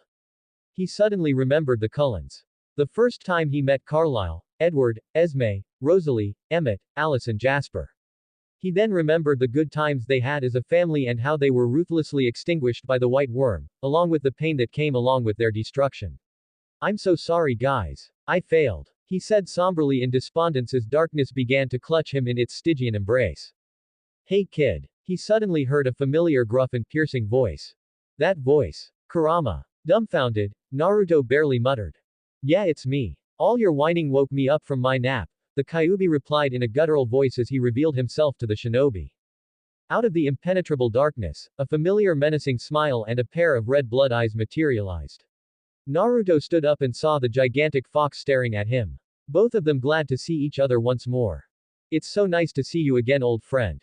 Are you gonna take me to heaven now? Naruto pondered, gently gazing at the Kyuubi. You idiot. Do I look like an angel to you? Kurama annoyingly exclaimed in a harsh voice that made Naruto comically cringe from the shock of being berated by the nine-tailed fox. No, not really, Naruto replied sheepishly with a rather comical expression on his face. Snap out of it. You're not yet dead, boy. Kurama then said in an exasperated tone. I thought you were lost when you and the other tailed beasts were sealed into the statue of Geto. So am I, kid. But for reason I couldn't really understand, it would seem that I'm now the Jubi's predominant consciousness. Yeah, no, I've been trying to harness the Jubi's chakra but I could only access a small portion of it. Funny isn't it? I've been trying to do that for more than a century now. A century? Kurama's eyes snapped. What are you talking about, Naruto? Yeah, it's a long story. We're in the far future, everyone I know is dead. That can't be possible. It's too late, Kurama, Naruto said, somberly lowering his gaze as hopelessness began to overtake him again. Who are you, kid? Kurama asked sternly while glaring at Naruto. What kind of question is that? Naruto replied, confounded. I said who are you? The fox exclaimed with a deafening roar, the Naruto I know would never give up as easily as that. He may be a loudmouth dope but a damn though one. Now I'm gonna ask you one more time and you better give me a damn right answer. Who are you? He then continued in a penetrating roar that brought back a new spark of hope, empowering the shinobi. Naruto closed his eyes for a while and a golden cloak of chakra enveloped his body. I'm Uzumaki Naruto. Shinobi of the Hidden Leaf. And I won't die like this, not today. He then said, opening his eyes again and revealing orange irides and slitted pupils that was merged with six-path sage mode eye patterns, creating a design reminiscent of a cross. I think I'm going to get some Popeye's chicken. Victory always makes me hungry, Alex said with his hands nonchalantly clasped behind his head. Such a waste, Lestat muttered lugubriously. Having been impressed by Naruto and how he valiantly battled the foul creation of his enigmatic benefactor. Well, that's unfortunate, isn't it? I suppose our blonde friend is just prone to misfortune. Alex chuckled smugly. His gaiety demeanor, however, was soon replaced by a grave and dark expression. What? Impossible! He exclaimed, astonished. Suddenly a thin stream of light made by combing storm release and nature energy pierced itself from the inside of the white worm and punched out near its clitellum. The creature bellows in pain as black blood gushed from its wound and the shinobi emerged out from the rift. That was nasty, Naruto comically said as he made his way out. His cloak of golden chakra formed into a light-colored coat with a dark-colored bodysuit underneath that covers his torso, reaching down his arms to the knuckles, and down his legs, stopping just above his shoes, which also changed color. He also had a light-colored circle where his seal was placed, as well as golden magatama markings around his collar. The coat has the typical markings of the six-path senjutsu, a rinnegan above 9 magatama, on its back. Also truth-seeking balls of malleable black chakra formed and floated behind the shinobi.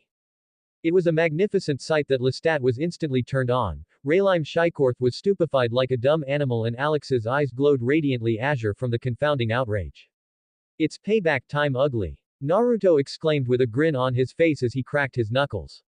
It would seem that his new six-path sage mode cloak is completely impervious to Raylime Shikorth's frigid defenses, for he formed a chakra claw out of the said cloak and used it to grab then violently slam the vile creature into the frozen surface of the glacier, then toss it into the highest peak of the ice mountain. Raylime Shikorth's fat wormy body made a cold explosion as it impacted and broke the frozen eggil. However, it only sustained non-fatal damage due to the ethereal wall it conjured. It then began to wail again in a rasping susurration. Surprisingly, now that Naruto has full access to the Jubi's power, he can now, somehow, vaguely understand the worm's rustling murmurs which just a while ago were cryptically alien and utterly incomprehensible. Lord of the Red Gate, remember. Beast with 1,000 maws, remember.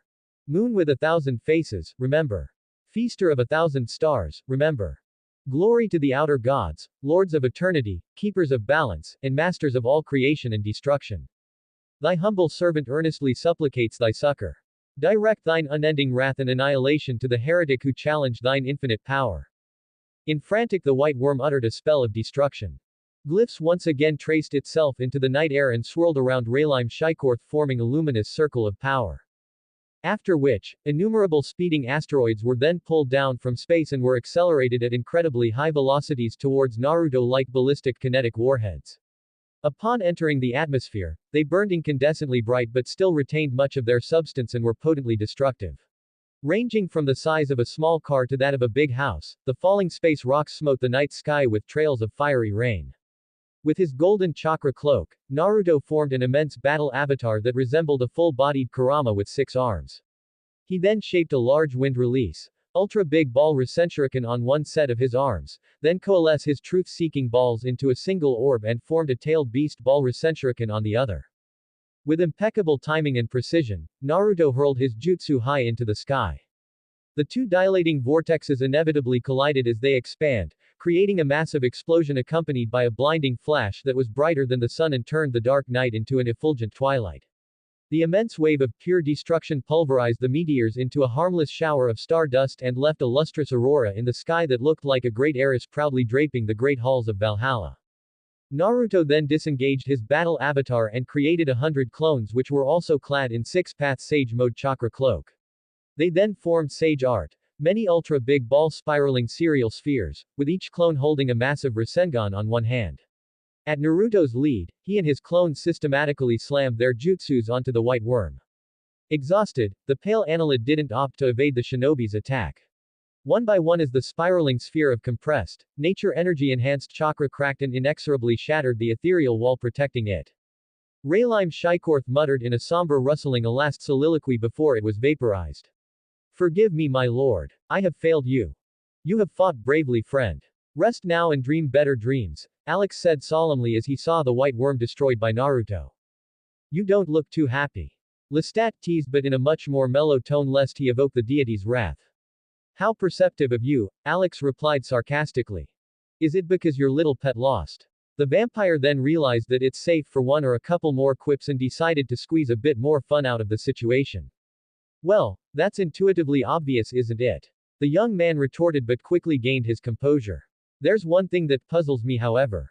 And what is that? Lestat queried. It is indeed strange for his nigh omnipotent master to get that much confounded save for when he's talking to Bella. I have made Raylime Shykorth as powerful as any other great old one. Eons ago, I have seen the billions of possible outcomes of this match and examined its every detail, and compensated for every deviation to make certain that Raylime Shykorth would infallibly trounce Naruto. This outcome shouldn't have existed. I am partially coterminous with time and space, but I have not seen this deviation in even the remotest of possibilities. It is like a single grain of sand that materialized itself out of nothingness and defied the entire desert.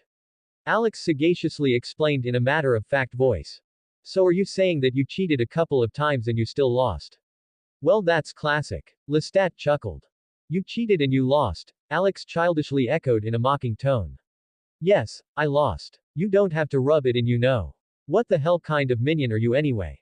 Can't even lend a little emotional support for your master.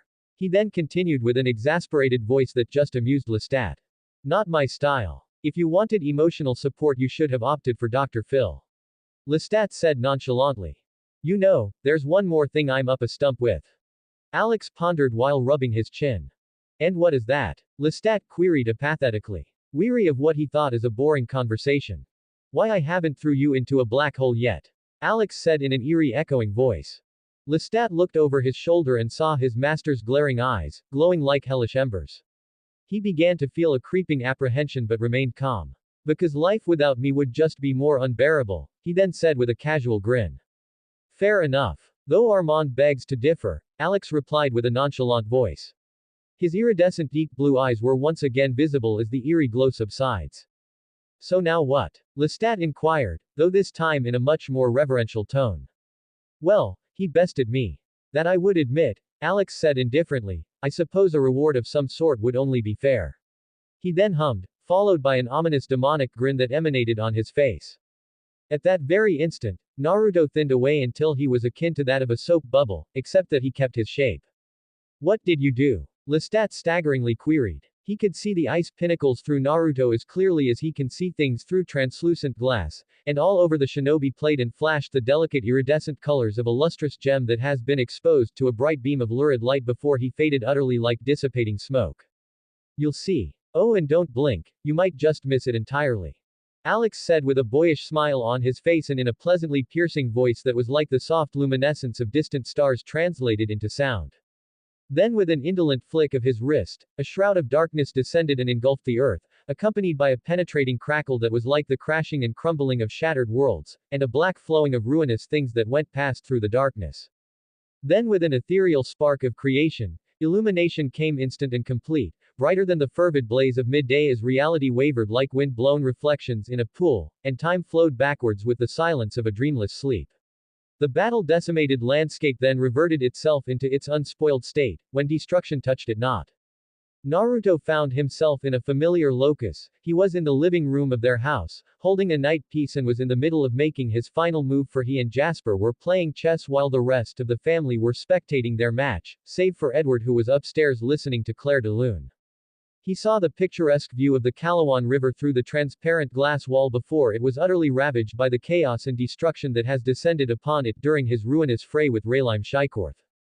The shinobi felt an anxious sensation, along with a maelstrom of bewilderment, as if he just broke free from a labyrinth of prolonged nightmare. He then heard a warm voice that alleviated him from the torment of his musing. Naruto. Are you all right, dear? Esme inquired maternally. You've been staring at that piece for 15 minutes now. Is there something wrong? Jasper supplemented, looking a bit confounded. Naruto lifted his head and saw his foster family, whom just hours ago was slain by the malign powers of the white worm. He made a seal of confrontation and undulated the flowing chakra on his body to dispel any kind of genjutsu or spell that might have tainted his senses. But it would seem that everything was as real as it can get. Was all of it just a dream? Naruto muttered, almost inaudibly. An ineffable feeling of apprehension, joy and confusion melded into his heart like a chaotic whirlwind, for he cannot make sense of what's happening. You better believe it, kid. Kurama said inside Naruto's head, that startled the shinobi into displacing the chessboard and knocking the pieces into disorder. Naruto, what's wrong? Carlyle inquired with ever-increasing worry. Yeah, I just need some air. Naruto said as awkwardly as he abruptly stood up and harassed himself, leaving everyone puzzled and concerned. He finally snapped, didn't he? Emmett inquired, gawking. What are you talking about? He is always insane. Rosalie scowled.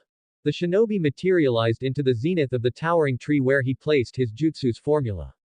A feeling of an uncanny familiarity settled itself into the core of his being as he scrutinized the undamaged and unspoiled landscape. But how? He pondered. Naruto, do you remember what that disgusting thing said before it died? Kurama said into a ponderously analytical voice. What? Naruto was caught off guard by the question and it confused him. The shinobi's expression turned grim as memories of the battle and its conclusion flashed in his head, finally realizing what the fox was trying to imply. I wouldn't be surprised if one of these days its even uglier boss came knocking at our door. The fox said in a stern tone that made both of their faces grave and serious. The next day was a Sunday. It goes without saying that Naruto's relatively strange behavior the other night didn't go unnoticed. Though the shinobi managed to convince the Cullens that there's nothing to worry about. He deemed it best not to tell them anything yet unless he's absolutely sure of what happened. Randomly, he felt like going to Port Angeles for some ramen. The steaming bowl of delight always comforts him and brings memories of his blissful days. Though instead of usually teleporting to his destination, the shinobi decided to hop on his 2007 convertible Camaro and traverse point A to point B the old-fashioned way, by driving. He opted so to distract him from the sanity-shattering bewilderment. On his way he felt an inexplicable feeling of wistfulness, as if a soul that was tethered to his was calling for him in a captivating croon. For reasons yet obscure to the shinobi, he steered the car into a different road as he drove. On a particularly remote side of the highway Naruto saw a familiar face. It was Leah Clearwater along with his cousin Emily Young. It would seem that their car broke down on their way to Forks and the former was trying to repair it but to no avail. Naruto decided to pull over. He saw Leah irritatingly throw a wrench into the ground, apparently about to give up. Hey, do you need some help? Naruto offered. Leah seemed genuinely alleviated but her expression suddenly became grave as she turned back and saw the shinobi. No, she coldly exclaimed, picking up an even larger wrench and grasping it tightly, half expecting an attack from the blonde. Go away, she cried in a harsh voice. Hey, easy, I'm just trying to help ya, no. Naruto said calmly, ensuring that he meant them no harm. We don't need your help. Being the natural hothead that she is, Leah retorted lividly and started to swing the wrench at the blonde. Strangely, Naruto found her hot-headedness alluring. Somehow it partially reminded him of Sakura's short temper, but strangely he could see Hinata's overall likeness at the young woman. Ooh, feisty isn't she? Kurama teased the shinobi. Too feisty if you ask me, Naruto replied to the fox in a deadpan tone as he avoided an angry swing from Leah. Leah, what are you doing? He's just trying to help, Emily said, trying to defuse the situation.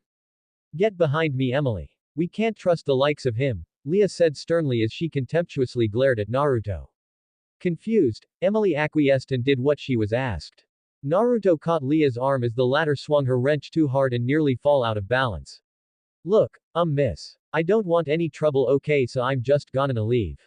You don't have to go all Amazon, ya, no.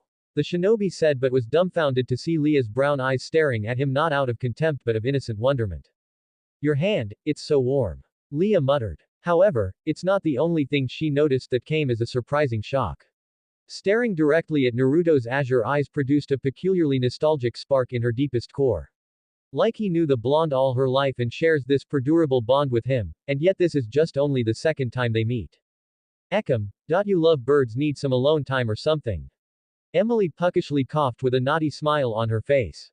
Both Naruto and Leah were staring at each other's eye for a very lengthy interval now, as if they are the only people on the planet and everything else became irrelevant and insubstantial.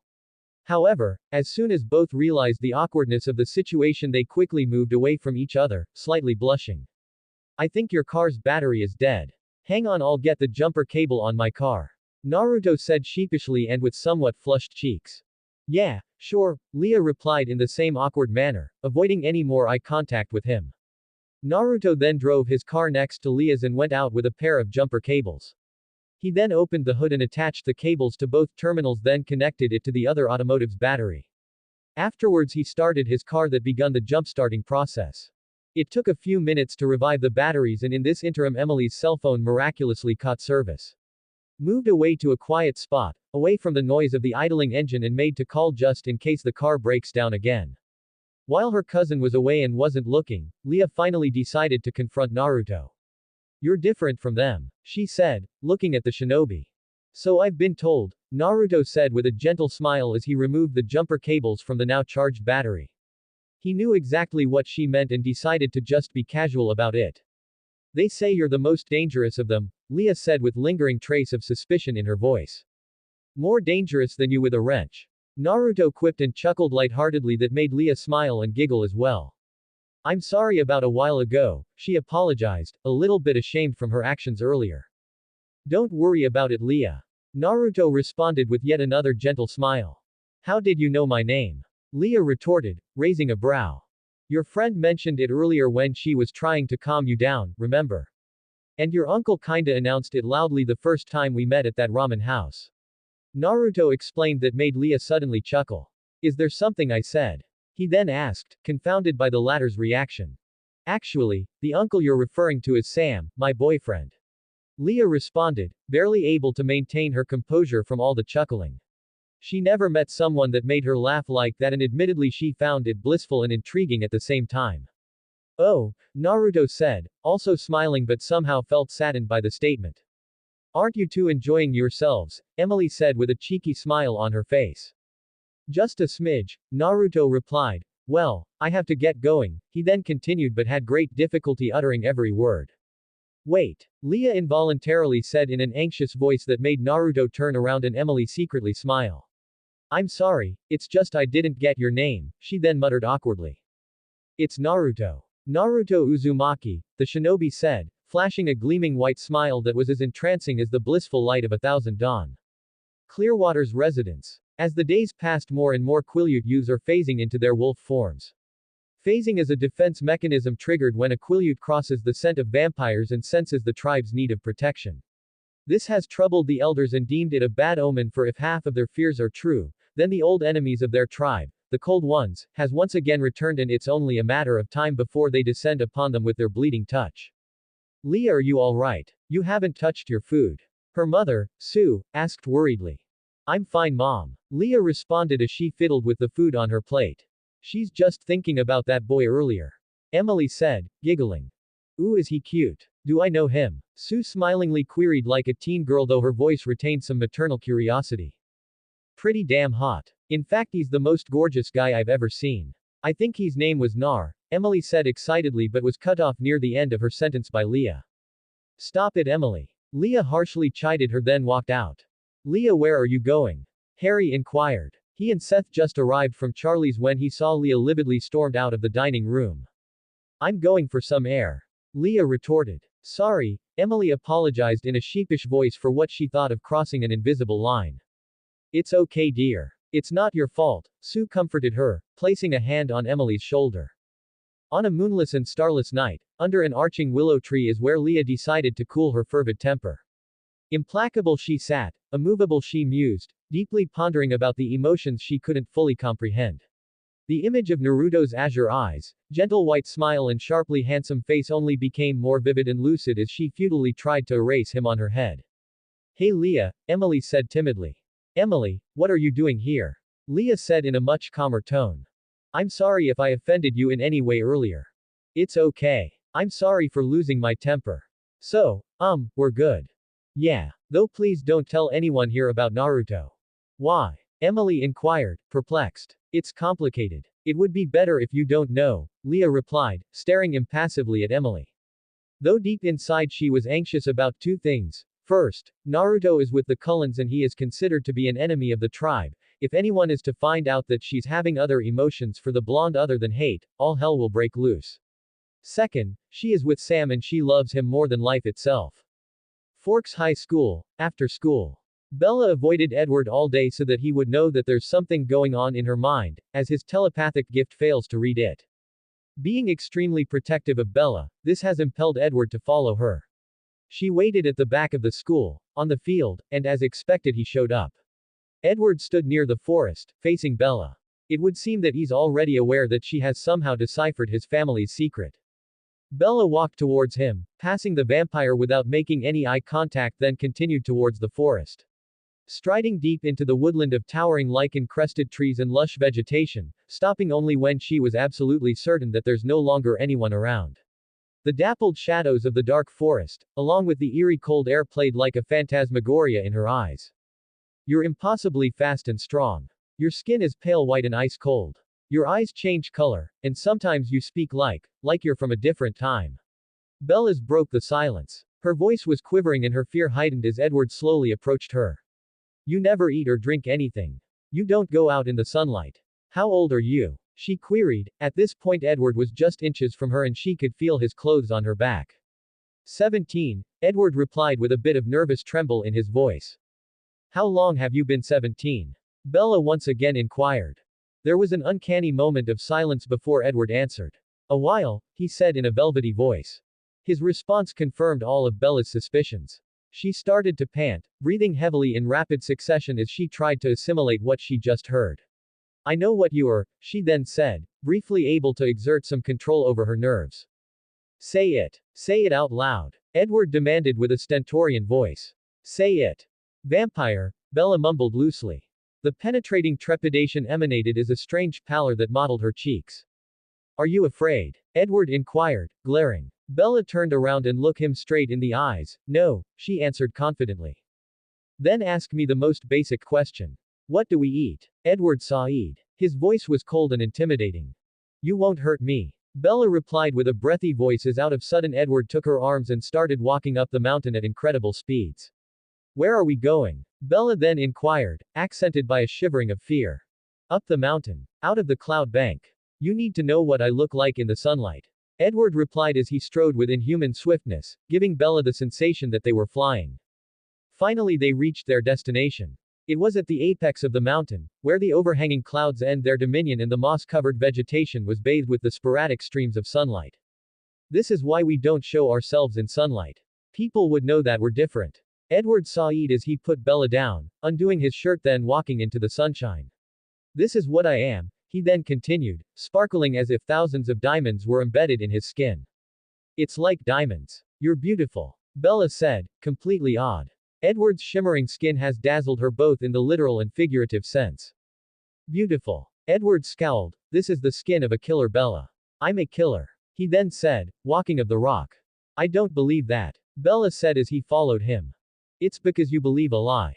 A camouflage. I'm the world's most dangerous predator. Everything about me invites you in. My voice, my face, even my smell. As if I would need any of that. Edward sighed with increasing intensity. As if you could outrun me. He yelled, blurring right before Bella's eyes, appearing some distance from his previous location only to blur back again and appear right next to her. As if you could fight me off. He grabbed a large tree trunk and threw it, smashing into a rock column with a loud crack. I'm designed to kill, he then said in a quieter voice. I don't care, Bella said, calmly. I killed people before. Edward tried to dissuade her. It doesn't matter. I wanted to kill you. I've never wanted a human's blood so much in my life. I trust you. Don't. I'm here, I trust you. Bella said gently. She was about to approach Edward and touch him, but the latter darted away in a blink of an eye. My family, we're different than others of our kind. We only hunt animals. Edward reappeared atop of a tree. He then continued to talk with a slight discomfort in his voice as if suppressing painful urge. We've learned to control our thirst. It's you. Your scent. It's like a drug to me. Like my own personal brand of heroin. Why did you hate me so much when we met? Bella queried in bewilderment. I did. Only for making me want you so badly. I still don't know if I can control myself. I know you can. I can't read your mind. You have to tell me what you're thinking. Now I'm afraid. Good. I'm not afraid of you, I'm only afraid of losing you. I feel like you're going to disappear. You don't know how long I've waited for you. And so the lion fell in love with the lamb. What a stupid lamb, Bella said as he stared deeply into Edward's golden eyes. What a sick, masochistic lion. Edward responded, in a sweet melodic voice staring back at hers. They then moved to a meadow, lying idyllically on the lavender-scented grass, their eyes softly locked at each other's.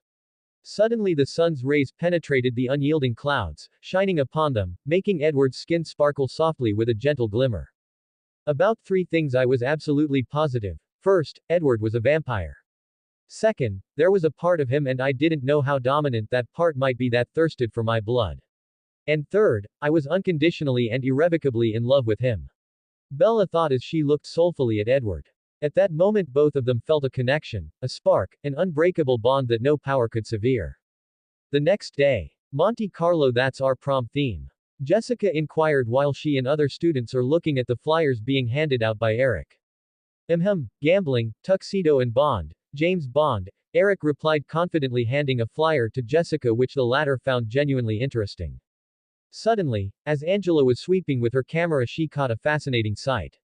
Oh my god, she said gleefully from the serendipity. It made everyone peer into the direction of her gaze and saw Edward's Volvo. Inside it was Bella. Edward then got off of his car and like a perfect gentleman assisted his girl by opening the door. It was a relative shock for everyone. Some were genuinely happy for them, most were a bit jealous and others such as Eric were completely devastated, as if the latter's hopes were violently crushed and incinerated, gazing glumly and in forlorn as the couple walked past him. The other Cullens save Naruto has a hard expression on their faces like something unacceptable happened, something that may put all their lives in jeopardy. You know everybody's staring, Bella muttered inconspicuously to Edward. Not that guy, well he just looked. Edward quipped that made Bella somewhat smile. I'm breaking all the rules now anyway, since I'm going to hell. Edward then continued with a crooked smile on his face, putting his arms around Bella. As soon as Edward finished his sentence, a burst of extremely effulgent flash emanated out of the blue, blanketing the immediate vicinity in a blinding white light closely shadowed by a deafening roar of thunder. It would seem that an arc of lightning precipitated from the cloudy sky and bolted itself sharply into the Volvo. The car's windshield shattered completely, its hood and left door melted into smoldering slag and its engine fused from the exceedingly intense temperatures of the violent fulmination. Strangely though, the arcing stream of destruction didn't damage any other cars in proximity nor did it harm the students who were standing dangerously close to the Volvo when it struck. Clamor and tumult then ensued. Out of shock, students and teachers alike curiously gathered around the burning wreckage that used to be Edward's car. The Cullens, along with Bella, rushed to the scene and beheld the full extent of the devastation that effectively made the vehicle irreparable. Naruto looked at Edward, telepathically sending him and the other Cullens a message. Turn your attention to the right door just below the side mirror.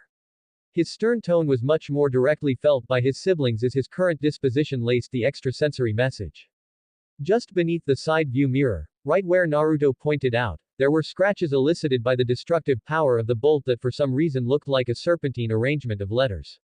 It was too microscopic for any human to perceive but vaguely intelligible to those with supernatural eyesight. The Cullens were all horrified however as they scrutinized the cryptic scrape and deciphered the angry message inscribed. Count your days, the void awaits.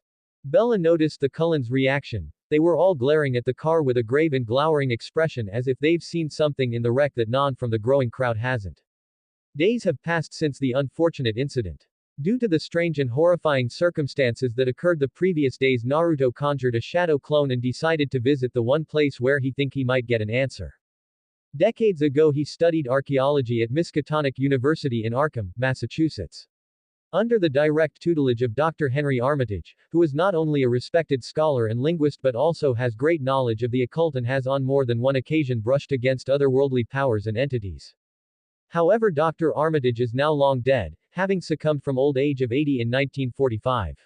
His grandson however worked as the head librarian at the Orn Library and Naruto hoped that he can provide him some answers. Naruto's clone Hiraishined himself into a flying thunder god formula inside the university campus that his original self placed decades ago. As he entered the library, a nostalgic feeling settled within him. The three-story edifice was wrought in neoclassical design. Its shelves contained a collection of more than 400,000 books of both antiquated and postmodern reference, some of which are rarer than any contained in the libraries of other prestigious universities. It looks exactly the same the last time I saw it, Naruto mumbled, amused. Excuse me. The library is closed, would you please be so kind as to exit the premises? Wait, I know you, a lanky scholar in his mid-60s said, but was flabbergasted as Naruto turned around to face him. Drive Arthur Parker, I presume. Naruto queried. Yes. I am Arthur Parker, good heavens it is you.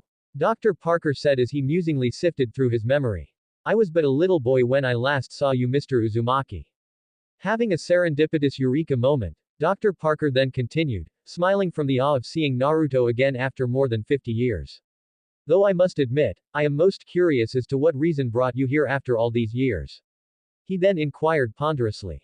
Glad to see you too, Arthur, and boy you've grown old. Naruto lightheartedly chuckled. I wish I'm here on better terms though. His smile was then gradually replaced with a somber expression. Well yes, it's the side effect of time I'm afraid. I can see you're not plagued by such problems. Dr. Parker replied, chuckling, running his hand through his forehead, feeling his receding hairline. Though I'm not sure I understand the last statement. He then said with a confused expression on his face. Maybe we should talk about this over a cup of coffee, Naruto said. His voice was cold, stern and mirthless, foreboding a topic that is eldritch and dark in nature. I think it would be best. Dr. Parker concurred with the wisdom of an old scholar, sensing that the subject they're about to discuss is quite delicate and profoundly grim, involving the horrendous forces of the supernatural. Carver Cafe. Earlier that day Charlie and Bella agreed to meet after school at Carver's Cafe for dinner. As Bella parked her truck outside of the diner she saw Mike, who obviously has something to say about her relationship with Edward. Arizona. Mike called as Bella came out from her truck. Yo. What's happening? He then greeted. Bella smiled politely and was about to talk but was interrupted when Mike spoke again.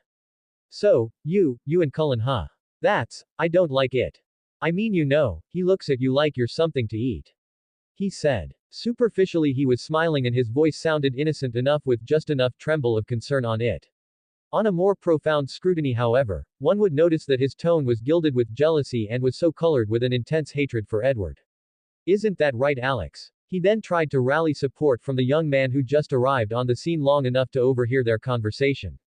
I always thought that they were a weird family of vampires, Alex shrugged. It sounded like a veiled jibe and Bella detected a severe odium directed to Edward in particular. It unnerved her for the young man's statement was, in a degree, technically a fact. The Cullens are indeed vampires and ironically enough they were considered strange by others of their kind. This was the last straw for Bella. The pair of annoying boys reminded her of C&M from Lady and the Tramp. She used to watch that animated movie when she was younger and was always creeped out by those pair of sinister cats who love causing mischief at the expense of others. Okay, first, that's none of your business, the both of you. Second, you guys should be ashamed of yourselves. She said sternly but in a calm voice, chastising Mike and Alex into silence. She then looked at both with a disappointed glare, shook her head and quickly walked into the diner. This is all Cullen's fault, Mike muttered in a voice that reflected his barely contained resentment for Edward. You betcha, Alex concurred. Just say the word my friend and I will tear him apart, mind, body and soul. He then said in a phlegmatic tone that ironically made Mike chuckle, thinking it was just a harmless jest. Good one. Man, I love your jokes. Mike said sniggering, partially assuaged from his infuriation. Yes, a joke, of course, Alex replied calmly, with a vague smile on his face. Relaxing a bit and quickly undoing the divine arrangement he conjured that would have indubitably wrought a mind-shattering quandary and unfathomably unpleasant doom upon Edward. Tyler suddenly appeared out of nowhere and nonchalantly placed his arms on both Alex's and Mike's shoulders. You, gentlemen, just got friendzoned.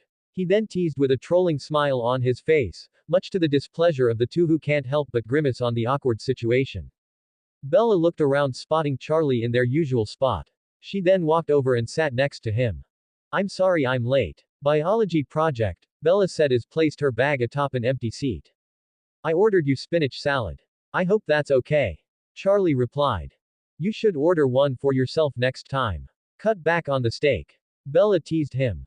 Hey, I'm as healthy as a horse. Charlie retorted, folding the newspaper he was reading and placing it down as Cora served their food. Cora then shakily cleared her throat and somberly spoke. Say, Chief, boys want to know, did you find anything down by Queets River today? The group of older men sitting behind her turned taciturn and looked to Charlie, waiting for his answer, curious of what the search party might have found. Yeah, we found a bare human footprint, but it looks like whoever that is headed east, so Kitsap County Sheriff is gonna take over from here. Okay. Charlie said, calmly. Though, he too was greatly confounded. I just hope they catch him fast. Cora said with a strange and somber cadence in her voice as she tried to suppress breaking into tears from the agony of Waylon's death. Looks like your friends are flagging you. Charlie pointed at the window behind Bella. Bella was flabbergasted and was about to laugh as she turned around and was greeted by Mike, who's shaking his booty like there's no tomorrow, while Tyler, Alex and the other boys were having a good hearty laugh from it. It's okay if you want to go join them. I'm just gonna turn in early anyway. Charlie told her. Me too, Bella said in a jaded tone. She's still quite mad at those two for being quite nosy and downright offensive, and if this is their way of making up to her, then she's not impressed. Bella, it's Friday night. Go out. Charlie encouraged her. Looks like the Newton boy got a big smile for you. Same goes for that Storm kid. He then told her. They're my friends. Bella said with a vague smile, then turning her attention back to her salad. What about any of these other yahoos in town? Anybody interest you? Charlie curiously and uncomfortably queried as he cut his steak. Dad, we gonna talk about boys?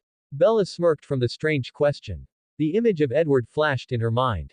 Yeah, I guess not. Charlie realized that it is indeed strange for them to have such kind of father-daughter conversation, and the sheer awkwardness of it made him chuckle as well. I just feel like I leave you alone too much. You should be around people. He then continued, feeling a bit of guilt for what he thought of not being the best father to his daughter. I don't really mind being alone. I guess I'm kind of like my dad in that way. Bella replied, reassuring Charlie with a gentle smile that put his mind much at ease. Orne Library, Head Librarian's Office. Extraordinary, Dr. Parker gaspingly commented in awe and amazement as Naruto told him his story along with his recent confrontation with the White Worm. I hope you won't find me skeptical, but would it be possible if you could show me a demonstration this chakra? He then continued with much wonderment. Naruto is well aware that the story he just shared seems too incredible for credence, especially for the mundane people who aren't tempered to readily assimilate such truths. Okay, watch closely, he said exuberantly with a big smile in his face. The shinobi then held out his palm, and in a split second a swirling Rasengan formed, taking Dr. Parker aback. Amazing. The astounded librarian commented in much astonishment. Taking his glasses off and looking closely at the compacted ball of spinning chakra to make sure that he isn't hallucinating. Naruto then disengaged the jutsu for fear that Dr. Parker might hurt himself if he get his face any closer to the Rasengan in his palm. I hope that's sufficient. He then said, smiling. Quite indeed, Dr. Parker said, still dazed but has quickly regained his composure. Arthur, I need your help. Before I left Miskatonic University decades ago, Dr. Armitage was in the middle of a breakthrough on an archaeological research regarding extraplanar entities that came to Earth eons ago and worshipped by early human civilization as gods. I believe that there's a connection between his work and the creature that attacked me and my family a few days ago. Naruto said in a calm but serious voice. I see. Dr. Parker said, clasping his hands together in deep contemplation. You might have encountered one of the Great Old Ones. He finally spoke, though he hoped that he was wrong.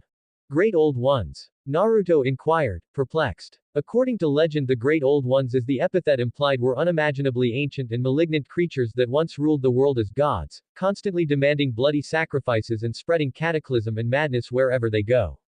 It is said that the yoke they imposed upon the primitive humans were preserved up until now into the memories of modern man as their worst nightmares. Dr. Parker explained to Naruto in a deep, resonating voice like that of an orator. What happened to them? Naruto queried once again, both in curiosity and terror. I, myself, don't exactly know the answer to that question, but numerous archaeological artifacts and temple reliefs depicts them as being imprisoned beneath the sea or was exiled back into the stars. Other scholars speculated that they went into hibernation, such as in the case of Cthulhu, who, as the story goes, lie deep asleep in the skeleton city of Relaya. According to the writings of the philosopher Callimachus, it is implied that this hibernation was prompted when the outer gods, their vastly more powerful cousins, took interest of Earth and the fledgling humanity. Dr. Parker replied in the same deep and resonating scholarly voice. Naruto was stilled for a long second as he sifted through his memory. I remember your late grandfather periodically mentioned things vaguely pertaining to these creatures during one of his lecture.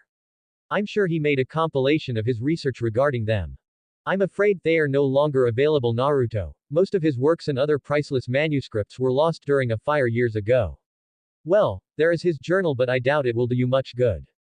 Dr. Parker said in a somber voice, sipping some coffee to assuage the agony of the unfortunate circumstance.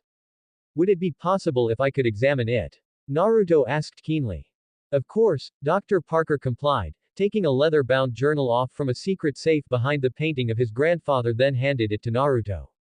Naruto then carefully flipped the leaves of the journal only to find out that it was blank save for the first page, which an uncanny couplet from the Necronomicon was transcribed in Dr. Armitage's handwriting. That is not dead which can eternal lie. And with strange eons even death may die. And yes, we all thought that there's a hidden message in that journal. We tried everything but, nothing. Dr. Parker sighed before Naruto could ask. As Naruto clasped the journal, a vision of the elderly Dr. Henry Armitage writing something in it flashed before his eyes. Naruto, channel your chakra into the journal and let's see what happens. Kurama said inside Naruto's head. The shinobi was thinking of the same thing and did so. Suddenly, letters, words, entire sentences and paragraphs materialized into the empty pages of the journal and declare their meaning like landforms arising violently from the watery abyss of the ocean floor. Dr. Parker was once again astounded, his eyes the size of dinner plates, for he never saw more thaumaturgies in his lifetime than that single afternoon. It would seem that the contents of his journal are particularly perilous, thus Dr. Armitage opted to conceal it. Naruto deduced, which the head librarian couldn't agree more. Naruto then turned his attention to the journal and began to read its contents, which was fascinating albeit dark and horrific. On the 29th of September, 1937. I, Henry Armitage, by virtue of the magic of necromancy, have called upon the wandering spectre of the wizard Namara and have learned from his accounts the lore of the supernatural and supermundane powers that clutched the earth in its infancy. I have written in this journal the arcane knowledge vouchsafed to me by the dead sorcerer along with the veritable lore of the gods. I have placed precautions, for what this journal contained is not meant to be read with impunity, for its misuse beckon consequences that are ineffably dire and unspeakable. The scope of the material in the journal is truly staggering and encyclopedic. Containing various incantations and descriptions of magical experiments. Along with the autobiography of the sorcerer and his studies, triumphs and accomplishments in the art of the occult. It also highlighted the early life of Namara that spurred him to become a dark wizard of godlike repute and further increased his power by driving his own bond with the Archfiend Poseidon. Naruto found a particular account of the dark wizard's life interesting. It depicted his knowledge and accounts with regards to the Great Old Ones and the even higher and more powerful entities they serve. In time immemorial, beings with godlike might collectively known as the Great Old Ones came from the darkness between the stars. They were beings not wrought of terrene flesh and whose disposition is malignantly alien to our own. They enslaved early humanity and other sentients who dwelt in the seas, caves and the forests of the earth, imposing their tyrannical yoke upon them. The blood of the innocent cascaded endlessly like crimson rivers from the incessant sacrifices they demanded to sat their unquenchable hunger and lust for power. Eventually the local pantheon of earthbound gods heard their followers' prayers and deemed to act. They waited for the perfect opportunity to strike, and when it finally came they descended upon the Great Old Ones and unleashed their divine fury on them. The battle of the immortals raged on for eons, devastating the planet and extinguishing everything that came between them, until eventually a truce was made. The ripples of the fighting, however, have attracted the attention of higher and more dangerous entities. It was late afternoon and they continued to read, and rays of dusty amber were slanting through the low panes of the library windows. As they read on, they gave no heed to the sinking of the light, and the last words were plain as runes of fire when they finished their perusal in the dusk. Naruto and Dr. Parker learned the history of the outer gods' advent onto Earth, but clueless as to what they are. That was until they turned to a particular page depicting one of Namara's dialogue with Poseidon in his quest to command an ever-expanding array of ancient thaumaturgic knowledge. Even Poseidon, Lord of Seven Hells, cringed when I queried concerning the vast entities known only as the outer gods. His avatar was taciturn for a long interim but has hesitantly agreed to furnish the information I require. Know that there are two outer gods who held dominion over Earth in the chambers beyond time and space, that they shaped trough the power of their mentiferi. They were perpetually attended and worshipped by both earth-bound deities and great old ones that continually and endlessly prostrate before them. The first of these outer gods is Nyarlathotep, the crawling chaos. The god of discord, dissonance and madness. Spawned by the blind idiot god Azathoth during the formation of the universe to serve as his avatar and messenger, giving his creation the free will and intelligence it lacked. It is said that he has 1,000 other forms and manifestations with each far worse insanity blasting than the other. Deceptive and manipulative, he delights in cruelty. Unlike the other outer gods, causing madness is more important and enjoyable than death and destruction to him. The other one is called Erelth, the morning star. The god of balance who presides over the equilibrium between time and space. A relatively young god, he is the spawn of Yog-Sothoth. However, unlike his all-knowing father, he is not omniscient, but rather inherited his great-grandfather's Azathoth ultipotence, wielding the endless raw power and limitless energies of the infinite multiverse. Unlike his co-ruler, he does not appear to be especially malevolent but is mercurial, capricious and easily offended, and thus unpredictable. Even the mighty Cthulhu thread lightly when dealing with him, for those who transgress this outer god or the aspect he represents is doomed to an eternity of ageless torment and unfathomable suffering. Erelth is very dangerous even by the standards of his kind, to the point that other outer gods prevents him from becoming too powerful by inordinately going through great lengths to hide information and knowledge that would otherwise enable him to access the higher facets of his power. Suddenly a vision flashed before Naruto's eyes like a bizarre dream. The shinobi, as if looking through the eyes of Namara, found no words to convey the incomprehensible wonder of it all. He found himself in a strange realm which is composed of an infinite number of dimensional layers, but unlike those of the mundane world, they were thin and can range from an inch to a mile thick, but on average, each layer is separated from the other by about 10 feet. With his Rinnegan, Naruto was able to see through many of the dimensions simultaneously. He saw through about 20 layers at once, each one blurrier than the last. He observed that these layers were also highly morphic. On the whim of the alien entities that drift through them, they continually evaporate, divide, spawn, and breathe. Changes in the elemental and energy traits of the layers continuously occur, creating what looked like an eldritch storm. These changes can be seen from far off, moving from layer to layer as a storm moves across the face of a normal world. At the focal point of the swirling chaos, Naruto saw a great edifice of such vastness and magnificence. As he entered, he then gaspingly beheld a hall of immense, indefinite scope, whose black adamantine walls and roofs surreally stretched between multiple dimensional planes and realities. Naruto then saw two surreal beings, each mounted like monarchs on crystalline high thrones that were hewn spontaneously from every substance imaginable. Those who gaze into the crystalline substance that composes these thrones saw more than light reflected and refracted in the fluctuating facets of the shining surfaces. One may catch glimpses of fears, miseries, and hopes made visually manifest, dreams and nightmares, histories real and imagined, potential futures, images of torment, ecstasy, and despair, and abstract thoughts made momentarily concrete as pictures in the crystals. One of them was nightmarish beyond compare, composed of amorphous black writhing tentacles and with eyes and maws scattered all over its dark and opaque bulk that was swirling and spinning as if alive with the vortical chaotic energies of dark eons. It then suddenly transformed into a gangling faceless humanoid with skin as sable as the dark abyss of the ninth layer of hell and wore the garbs of ancient pharaohs along with a high chent crown atop its head. In its left hand was a staff coiled with innumerable slithering serpents, and ever did they hiss in a sanity-shattering cadence. It then laughed maniacally, mocking the less powerful deities who knelt and kowtowed perpetually before it. The other looked like a solid black silhouette of a youth riddled with iridescent starry-like spots akin to that of a cloudless night sky. A great platinum halo etched with unknown gleaming runes, and eternally burning with iridescent flames of emerald and azure hovered above its head like a crown. Its body, along with what looked like diaphanous wings or tendrils on its back that seems to be made from long streams of light, gracefully flittered into the air and was engulfed in a fiery blue-white aura that seemed to distort the very fabric of reality and decussate the boundaries between the material, spiritual, conceptual and metaphysical planes, while numerous flickering orbs of energy akin to that of miniature stars continuously form, pulse and nova as they orbit around the being like electrons on a nucleus that coruscated with eldritch glints, making him all but intolerably dazzling and blinding to behold. Naruto felt an uncanny sensation of smallness and triviality as he assimilated these dark revelations and beheld the horrific beings and forces that was much larger than him, and is beyond his control or even his understanding. Naruto then realized why he felt fear. It isn't because these beings are powerful, but because they are potent in a scale he couldn't even comprehend, for he had no way to relate their unknowable vastness and illimitable power to his respective mundane abilities. Mind-shattering fear soon nestled itself into the core of his being, for even to glimpse an outer god is to go mad. Kid. Snap out of it. Kurama growled that made Naruto came back to his senses and regain his sanity, which was failing by the second. Naruto then found himself back into the office of Dr. Parker and saw the old man lying cold on the floor. As if shock and fear has overwhelmed his already frail heart.